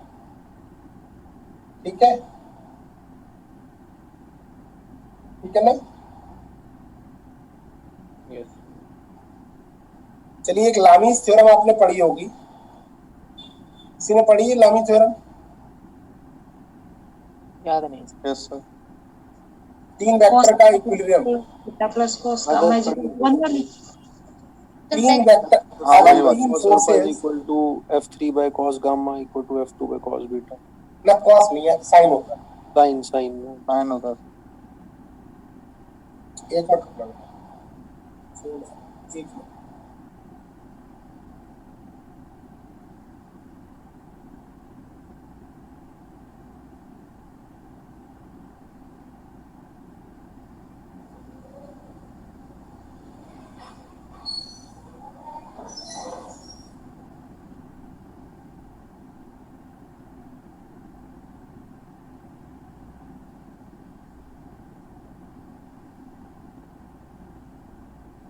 Hello, आवाज आ रही है? हाँ sir. Yes F2 F3 basically forces, vectors में भी क्या है? फोर्सेस, इनका इक्विलिब्रियम ही को रिप्रेजेंट करती है। क्या इक्विलिब्रियम में हो, किसी एक पॉइंट पर कंसंट्रेट हो, तो क्या कंडीशन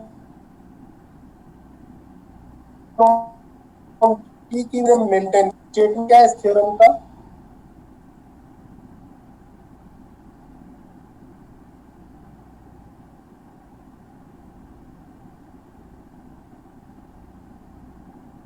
F1 अपॉन सामने वाले एंगल का साइन, F2 अपॉन सामने वाले एंगल का साइन, F3 अपॉन सामने वाले एंगल का साइन।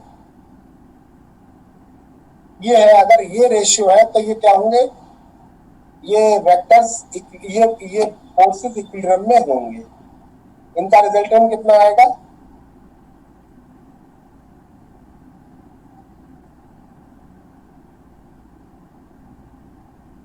एफ नेट फोर्स कितना आएगा इनका, 0 आएगा। ये लामीस थ्योरम का स्टेटमेंट है। How can you prove this, बड़ा आसानी से आप प्रूव कर सकते हो। लेट अस ड्रॉ कंस्ट्रक्शंस, सम कंस्ट्रक्शंस। ये देखिए, मैंने एक पैरेलल लाइन खींच ली दोनों का रिजल्टेंट क्या आएगा, F1 और F3 का, ये ब्राउन वाला आएगा ना। अगर ये ब्राउन वाला और F2 मतलब F1 F2 का रिजल्टेंट अगर F2 के बराबर हो जाए, इक्वल एंड अपोजिट, तो 0 आ जाएगा नेट फोर्स। तो इसका मतलब ये हुआ F2 का उल्टा होना चाहिए ये रिजल्टेंट, यानी ये वाला होना चाहिए माइनस F2। लेकिन अगर मैग्नीट्यूड में कहूं तो ये F2 ही होना चाहिए, है ना। अभी तो ये क्या होगा, नेट फोर्स 0 हो जाएगा। अब जरा एंगल की बात करूं, ये एंगल कितने होंगे, ये वाला एंगल कितना होगा, ये वाला, मैं दूसरे कलर के पेन से दिखा दूं।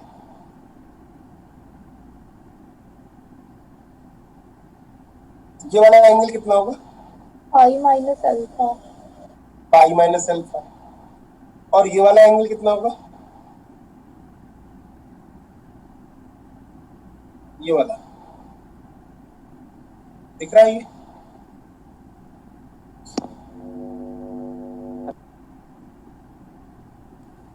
बता सकते बेटा, सेम ही होगा क्या, pi minus gamma. Pi minus gamma, pi minus gamma. आप देख नहीं रहे हो फिर ध्यान से, ये ये वाला एंगल कितना होगा, ये वाला pi minus gamma. Minus gamma. और अगर ये पाई माइनस गामा होगा तो ये भी पाई माइनस गामा ही तो होगा। हाँ ये सही। Pi minus gamma. और ये वाला कितना होगा, ये बता दो।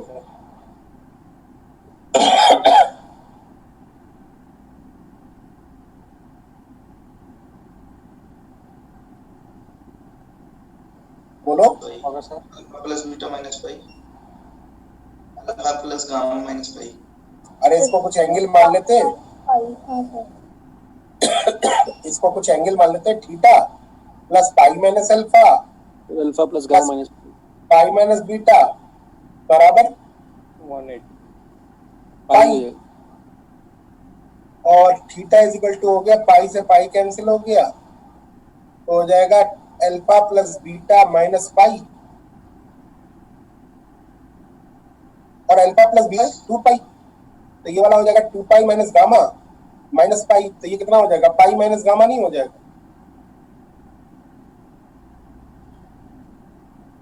सॉरी मैंने यहाँ गामा लिखा, हाँ गामा लिखिए। हाँ ये गामा होगा, ये वाला भी गामा होगा, और ये वाला बीटा होगा, तो पाई माइनस बीटा हो जाएगा। नहीं समझ में आई। अब ट्राइंगल का रूल आपको बताइएगा, साइन रूल क्या होता है।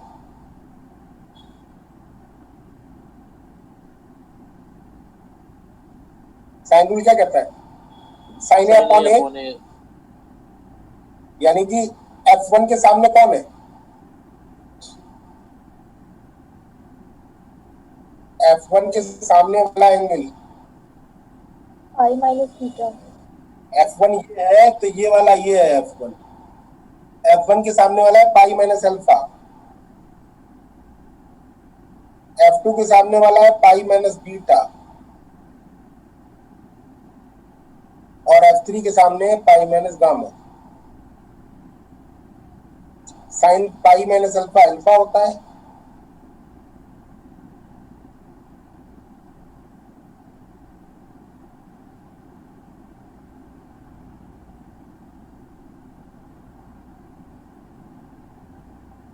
ये हो गया इसका प्रूफ। कोई दिक्कत, तो basically this is Lami's theorem.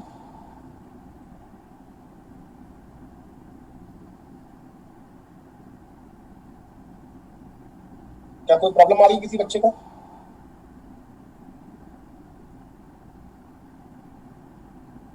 चलूं आगे? यस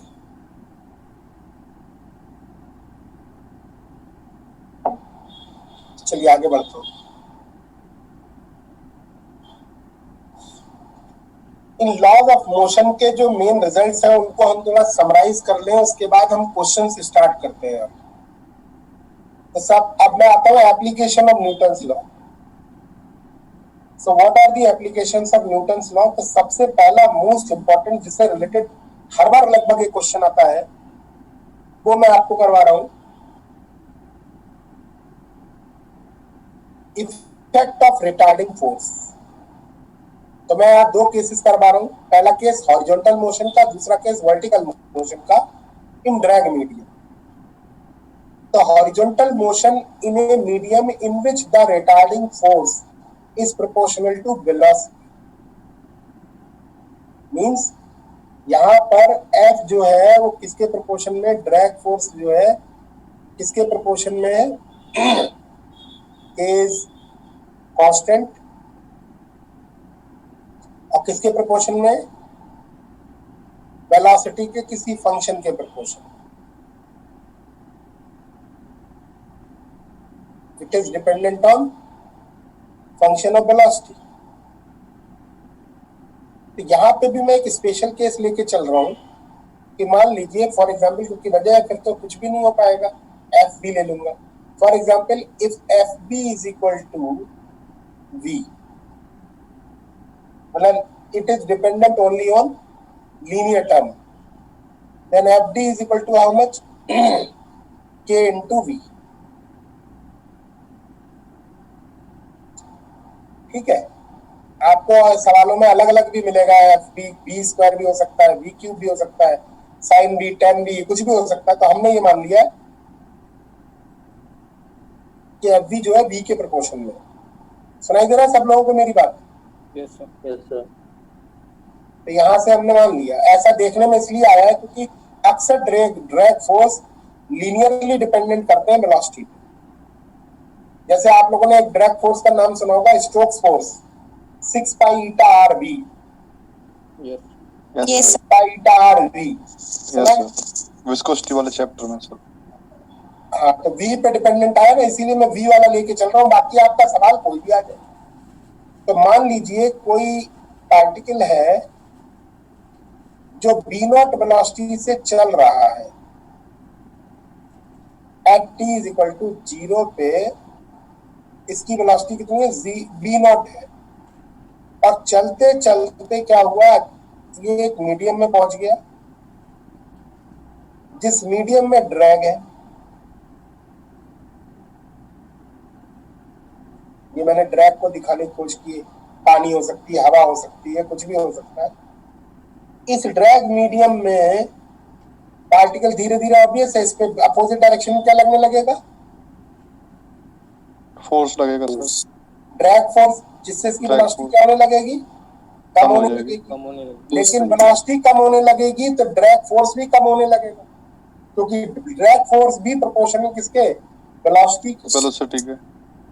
तो धीरे धीरे वेलोसिटी कम होगी, धीरे धीरे ड्रैग फोर्स कम होगा, फिर धीरे धीरे वेलोसिटी और कम होगी, ड्रैग फोर्स और कम होगा। ये सिलसिला कब तक चलेगा ये हमें देखना है। कितनी देर तक ये चलेगा, कितनी कितनी दूर चलने के बाद रुक जाएगा, ये सब हमें देखना है। तो मान लीजिए t is equal to t, I am drawing another picture of the same velocity. Let us consider the velocity gets vt at this instant. ठीक है, तो v नॉट से चला और vt पे इसकी वेलोसिटी आ गई। तो what is vt in terms of v not, my point है। So let us apply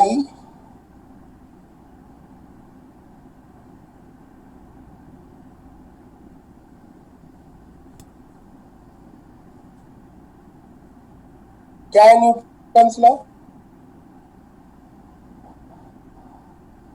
माप उल्टा के चलो, m sir voice A break हो is equal to F. Yes, sir. थोड़ा सा ब्रेक हो रहा है। आवाज सर एफ सर आवाज भी ब्रेक हो रही है।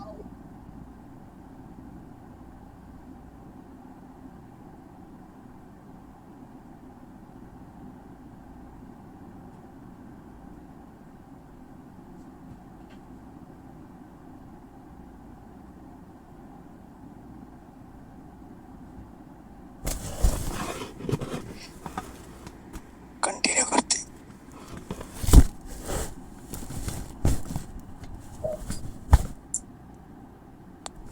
हाँ बेटा आवाज आ रही है? Yes sir clear. Yes sir आ रही। हाँ सर आ रही है सर। न्यूटन लॉ क्या कहता है? एम में उल्टा लगाएंगे ना, क्योंकि m is not force, forces जो भी मैं राइट हैंड साइड में लिखूंगा वो फोर्स होगा। तो कौन सा इस पे फोर्स अप्लाई हो रहा है? कौन सा फोर्स इस पे अप्लाई हो रहा है? F D, drag force, which is equal to how much? K v minus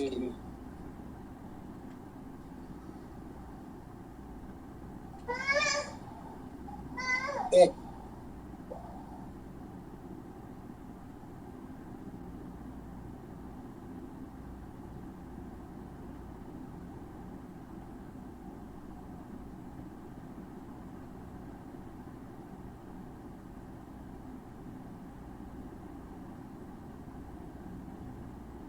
voice नहीं आ रही ना?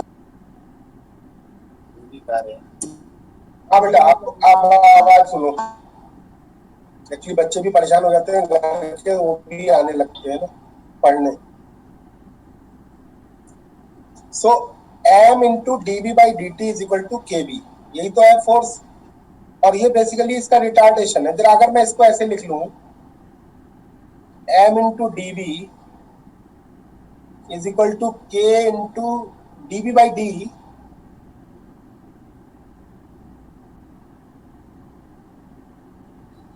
Into k by m into d t. आवाज आ रही मेरी? Yes sir. Yes sir. क्या मैं इसको रीअरेंज करके ऐसे लिख सकता हूं?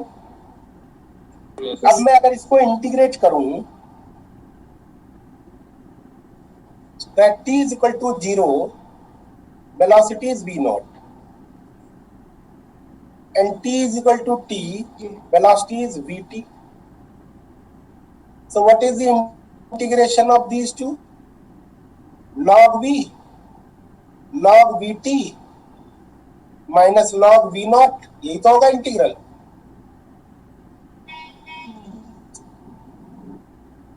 ठीक लिखा है मैंने? नहीं? Yes. K t upon M,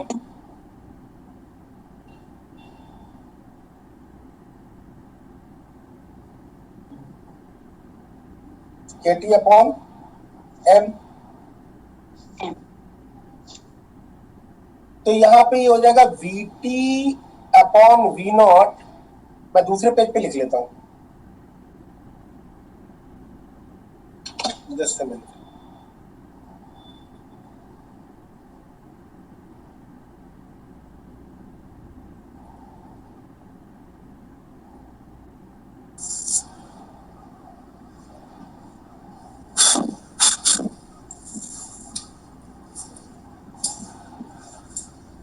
अभी नेगेटिव साइन जो बच्चे पूछ रहे हैं ना, वो जानबूझ के नहीं लिया है मैंने। आप लोग थोड़ी मंशा को समझो, क्योंकि जो आपको पता है वो याद है, इसलिए आपको लग रहा होगा। फिर बाद में परेशान भी हो गए आप लोग जो सेंटेंस, क्योंकि कई जगह नहीं लेते हैं, कई जगह लेते हैं। फिर आपको लगेगा कि ये क्या सिखाया है, जो कि पता ही नहीं चल रहा है इसमें प्लस आएगा कि माइनस आएगा।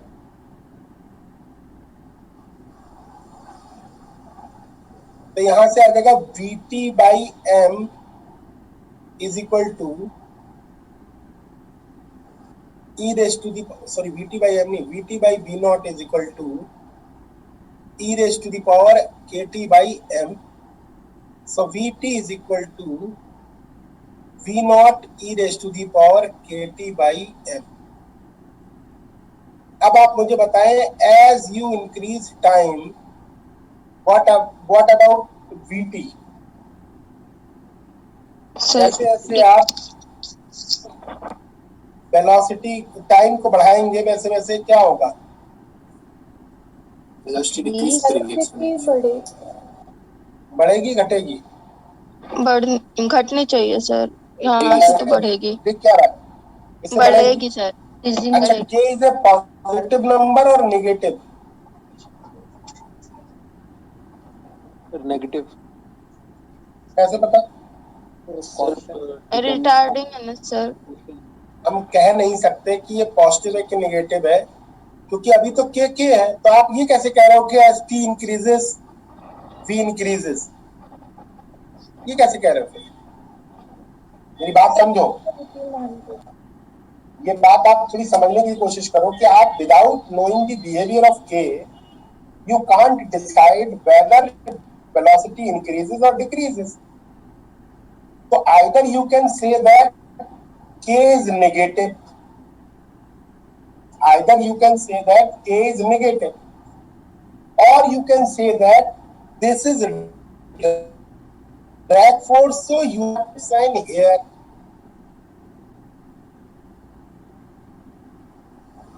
क्योंकि वेलोसिटी मोशन की तरफ हो रही है आगे की तरफ को, और फोर्स की तरफ लग रहा है पीछे की तरफ को, तो इससे पहले ही डिसाइड कर लो कि ये क्या है चीज है, ये क्या है? एक्सेलरेशन ना होके क्या है? रिटार्डेशन है। तो मेरा कंसर्न ये है कि ये माइनस साइन आप थोड़ा सोच समझ के लगाना। यहाँ तो ठीक है, चल गया कि भाई अब क्या है, पॉजिटिव है या नहीं, आपके आपने डिसाइड कर लिया है k is a positive number. जब कभी भी लिखा होता है कोई नंबर ना, जैसे मान लो k लिखा हुआ है, तो सबसे पहला आपकी फर्स्ट प्राइम ऑफ फ्रेज क्या रहेगी? आप इसको क्या बोलोगे? नेगेटिव या पॉजिटिव? पॉजिटिव बोलते हो। इसलिए क्या है, हम अपने बिहेवियर को बदल नहीं सकते। जो हमारा उसकी पहली अपीयरेंस है वो उसको देख के जो लग रहा है उसको बदल नहीं सकते। इसलिए हम शुरू से ही क्या करेंगे, जो भी कांस्टेंट यूज करेंगे पॉजिटिव कांस्टेंट यूज करेंगे। अगर कांस्टेंट पॉजिटिव यूज करेंगे तो फिर माइनस साइन लगाना जरूरी है, क्योंकि ड्रैग लग रहा है पीछे की तरफ को, मोशन हो रही है आगे की तरफ को। अब माइनस साइन यहां भी आएगा, फिर माइनस साइन यहां भी आएगा, और फिर माइनस साइन यहां, और यहां भी आएगा, और यहां भी आएगा। अब आप डैम श्योर हो k is a positive number and you can say that vt decreases as t increases। तो इसका अगर मैं ग्राफ खींचूं तो कैसा आएगा भाई? t versus vt exponential decay करेगा। और इस तरीके का आप लोगों ने प्लॉट जो है वो फैराडेज लॉ में भी देखा होगा। जब आप किसी रेल पर किसी रॉड को रगड़ते हैं, मैग्नेटिक फील्ड के अंदर चलाते हैं, तो वहां भी बीबीएल लगता है ना, वहां पे अपोजिट डायरेक्शन में। नहीं याद आ रहा, छोड़ो। कैसा ग्राफ आएगा? कैसा ग्राफ आएगा? एक्सपोनेंशियली डिके का। कहां से गिरनी स्टार्ट हुई है? वी नॉट से।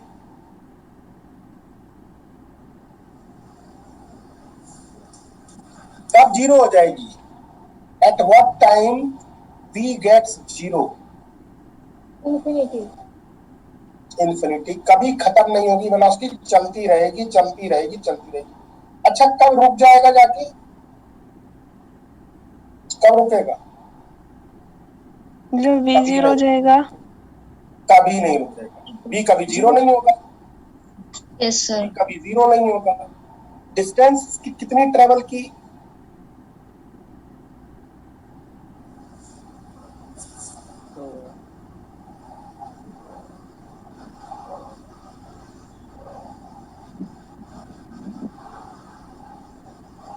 v इज इक्वल टू होता है dx अपॉन dt।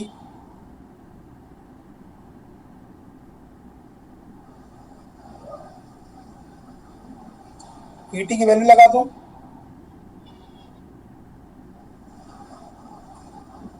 इंटीग्रेट कर दूं तो xt का xt आ जाएगा, और इसका इंटीग्रल क्या आएगा? v naught e raise to the power minus का kt बाई m dt। कहां से?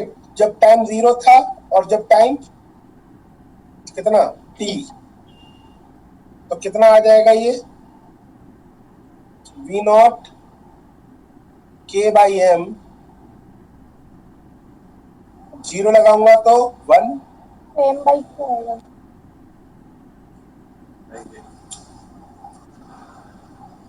यानी कि x t is equal to कितना आ गया,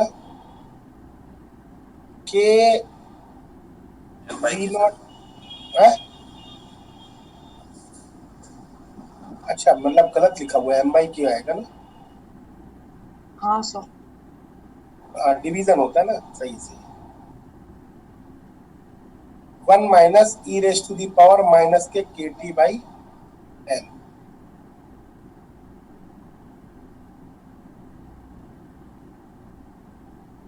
तो बताओगे at t is equal to infinite ये कितनी दूरी चल लेगा?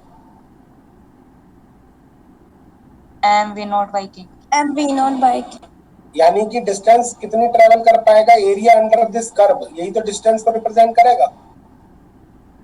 ये एक फाइनाइट वैल्यू के बराबर होगा। फाइनाइट वैल्यू मतलब ये एक पर्टिकुलर वैल्यू, मतलब ये टेंड करेगा, इसको बोलते कन्वर्ज करेगा किसकी तरफ, एम बी नॉट बाई के की तरफ।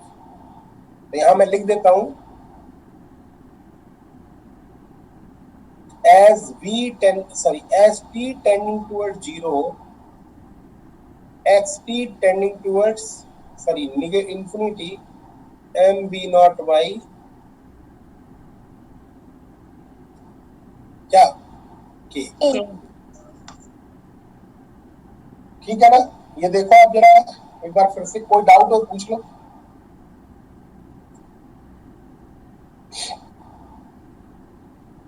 सर नेगेटिव साइन वाला दोबारा बता दो।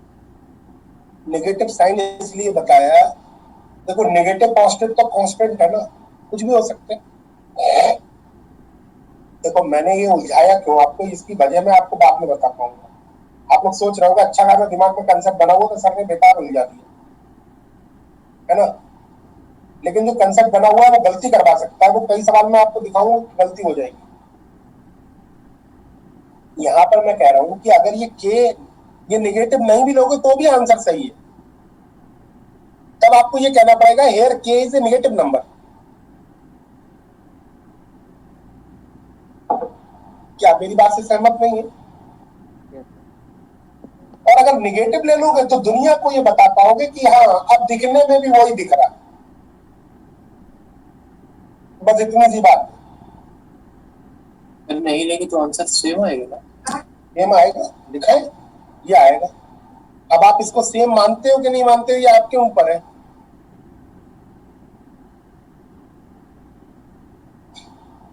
लेकिन यहाँ के वो वाला के नहीं है जो वाला के पहले था, यहाँ के नेगेटिव नंबर है। कैसा ग्राफ आएगा इसमें v और t का?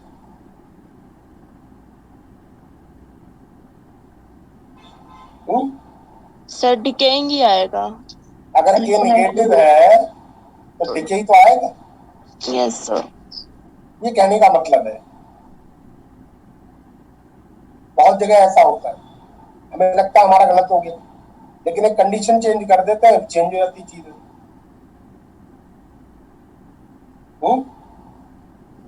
अच्छा एक बार बताओ, mod x is equal to x लिखो या माइनस x लिखो, x is greater than 0, x is less than 0, ये डेफिनेशन पढ़ी है? हो गया इसमें। Yes sir. अभी बता रहा हूँ बेटा, के नेगेटिव क्यों होगा ये बता सकते हो? ये कौन सा नंबर है, पॉजिटिव या नेगेटिव? तो मैंने पॉजिटिव नंबर है सर। और नीचे वाला पॉजिटिव नेगेटिव सर। पॉजिटिव नीचे वाला भी पॉजिटिव। एक्स पॉजिटिव है सर, क्योंकि सर वो जीरो से लेफ्ट की जगह है ना, तो इसमें तो दिखने को माइनस एक्स भी क्या है, देखने में तो लग रहा होगा नेगेटिव नंबर है, लेकिन है ये पॉजिटिव, क्योंकि एक्स खुद नेगेटिव है। कहना चाह रहा था मैं। हाँ तुम कह रहे हो कि कैसे नेगेटिव माना? भाई के ऑब्वियस है नेगेटिव होगा, क्यों? क्योंकि ड्रैग फोर्स हमेशा मोशन के अपोजिट डायरेक्शन में लगते हैं। तो you have two choices, either you can take negative और you can take negative constant. तो हमने दोनों चॉइस करके दिखाएंगे आपको। सर ये वो सेम हो गया ना जैसे हम लोग रेडियो एक्टिविटी में लेते हैं जो डिके कांस्टेंट होता है लैम्डा, वो माइनस लेते हैं वहाँ पे। सब सेम है ना कॉन्सेप्ट। बिल्कुल सेम वैसे ही हो गया, बिल्कुल सेम वैसे ही हो गया, बिल्कुल सेम वैसे ही हो गया। यहाँ पे कितनी देर में डिके हो जाएगी वेलोसिटी 1/e, कितने टाइम में वेलोसिटी 1/e डिके हो जाएगी? m/k। क्यों m/k टाइम? इसको एक कैरेक्टरिस्टिक टाइम कांस्टेंट मान सकते हो, उसको कैरेक्टरिस्टिक टाइम मान सकते हो इस केस में।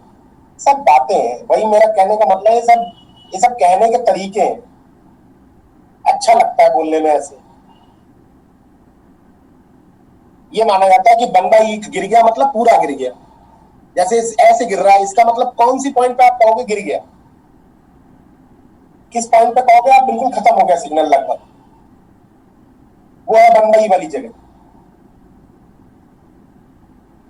नहीं समझे मेरी बात को मैं क्या कह रहा हूँ?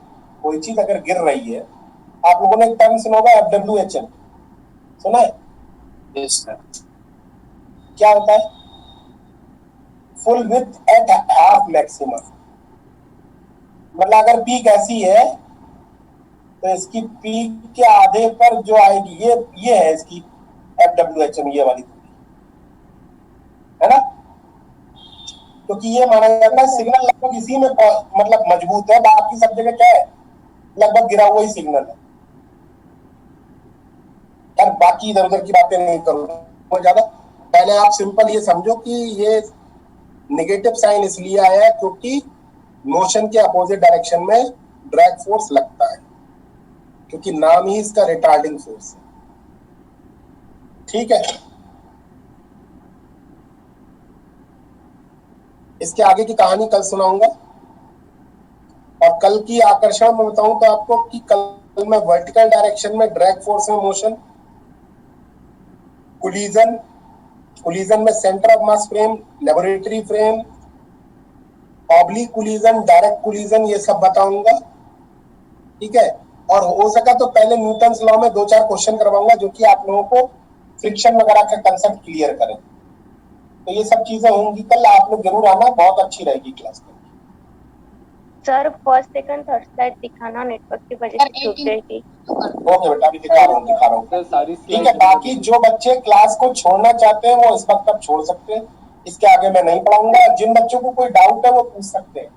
स्टार्टिंग से स्लाइड दिखा दीजिए, शुरू से मैं स्लाइड दिखा रहा हूँ, आप लोग अपनी नोट करते रहो। आप बाकी पूछते हैं जिस बच्चे को पूछना। सर वो कल के जो क्वेश्चन दिए थे ना आपने, उनके आंसर्स क्या आ रहे हैं? अच्छा बेटा, बताता हूँ। सर वो नोट्स अपलोड नहीं होंगे क्या इसके? सर क्लासिकल के हो ही नहीं रहे ऐप पे? सर अभी तक अपलोड नहीं हुए सर। नहीं बेटा, मैंने भेज दिया, उनसे बात भी हो गई है, आज कर दूंगी, क्योंकि अभी क्या था, कुछ काम में बिजी थे बहुत सारे, लेकिन आज हो जाएंगे पक्का। ठीक है, आज और वेट कर लो, उसके बाद आपको कहने की जरूरत नहीं पड़ेगी, रोज के रोज हो जाएगी। ओके, मेरी बात हुई है कल, और अभी भी इनफैक्ट आपसे क्लास होने से पहले भी बात हुई।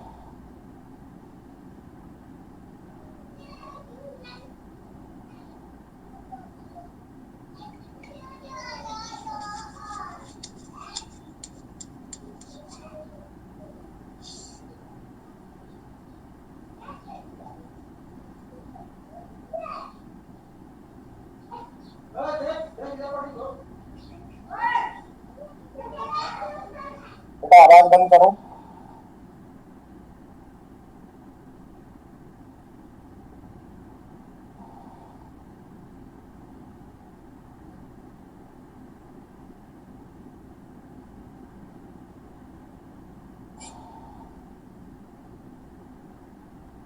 किसी बच्चे को तब तक कुछ पूछना तो पूछ ले।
सर इसमें ये जो मैग्नीट्यूड निकाल रहे हैं D1 D का, वो कैसे निकाले, एक बार फिर से समझाएं।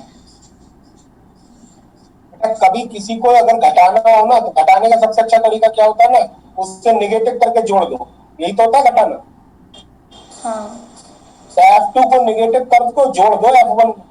तो F2 को नेगेटिव करने का मतलब वो नीचे ड्रॉ कर लो वेक्टर, और जोड़ने का मतलब क्या हुआ, फिर पैरेललोग्राम ड्रॉ कर लो। तो नीचे वाला जो वेक्टर आएगा वो पैरेलल नहीं होगा D के। नहीं समझ में आया? ये देखो उल्टा कर दिया इसको, और इन दोनों का रिजल्टेंट कौन सा है, ये वाला। हाँ ये वाला जो वेक्टर है वो इसके पैरेलल है, तो यही तो हुआ एक तरीके से इसका डिफरेंस। और डिफरेंस कैसे निकालोगे, F1 का मैग्नीट्यूड F2 का मैग्नीट्यूड और इनके बीच का एंगल वाला कोसाइन, तो वो cos pi minus theta minus का cos थीटा होता, इसलिए माइनस आ गया। Okay sir.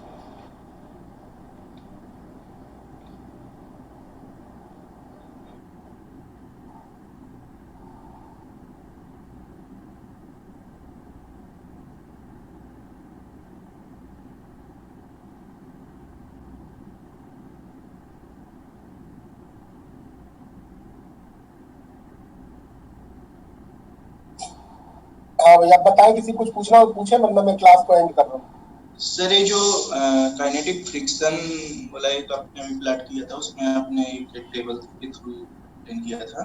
टेबल के थ्रू एक्सप्लेन किया था, टेबल मतलब कोई तो सर यहाँ 4 के बाद जो है एक लिमिटिंग, जब लिमिटिंग फ्रिक्शन होता है, इसके बाद ये जो मतलब थोड़ा से उसकी वैल्यू जो ये लेस होती है, तो ये कंपनसेट कहाँ होता है, मतलब ये थोड़ा सा एक्सप्लेन कर दीजिए।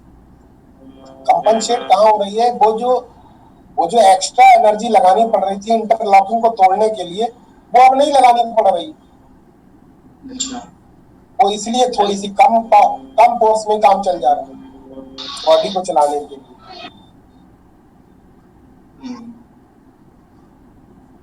इसको आप लोग थोड़ा पढ़ो, उससे एससी वर्मा में पूरा चैप्टर है फ्रिक्शन, ठीक है, तो आप लोग उससे पूरा चैप्टर पढ़ने की कोशिश करो, तो आपको अभी समझ में भी आएगा, क्योंकि मैंने बताया ना, मैंने काम की चीजें बताई नहीं बिल्कुल, और उसमें पूरी चीज पढ़ोगे तो और बिल्कुल क्लियर हो जाएगी।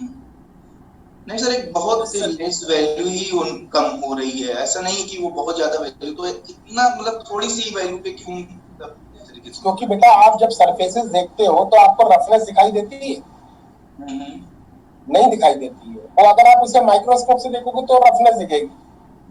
तो इंटरलॉकिंग की कोई बहुत बड़ी नहीं होती है, ऐसा थोड़ी होता गड्ढे में गड्ढा घुसा हुआ है, तो उनके क्रस्ट में ट्रप्स घुसे हुए हैं, ऐसा दिखता थोड़ी है, बहुत हल्का सा मतलब उनके बीच में इंटरलॉकिंग होती है, वो टूट गई होती है, वो हट गई होती है, इसलिए हल्का ही फर्क पड़ता है।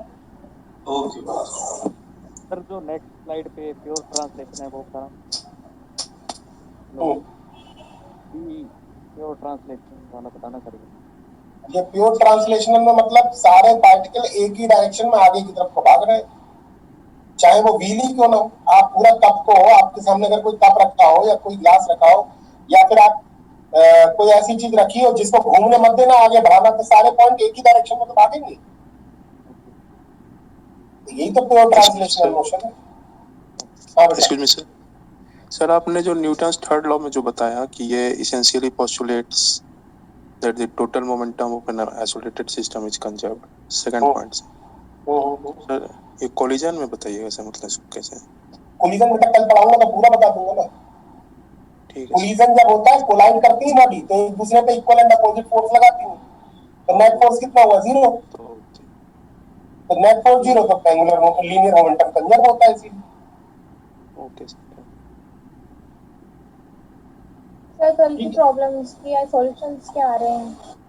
बेटा कौन सा वाला का पूछना है आपको?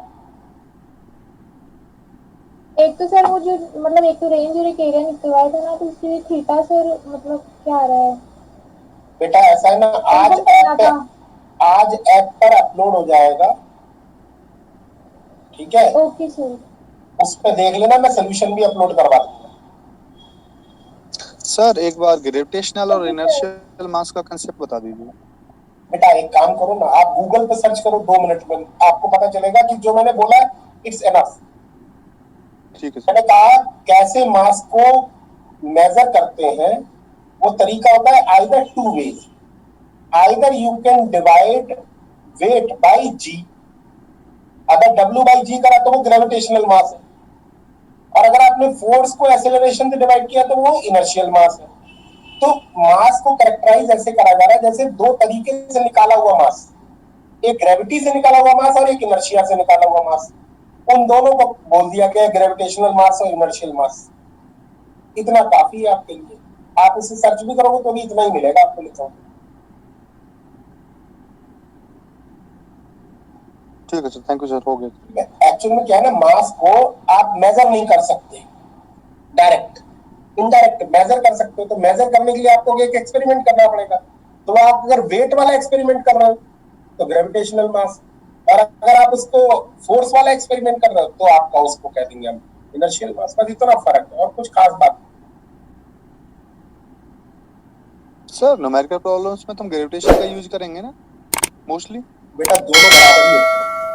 ठीक है सर, थैंक यू सर।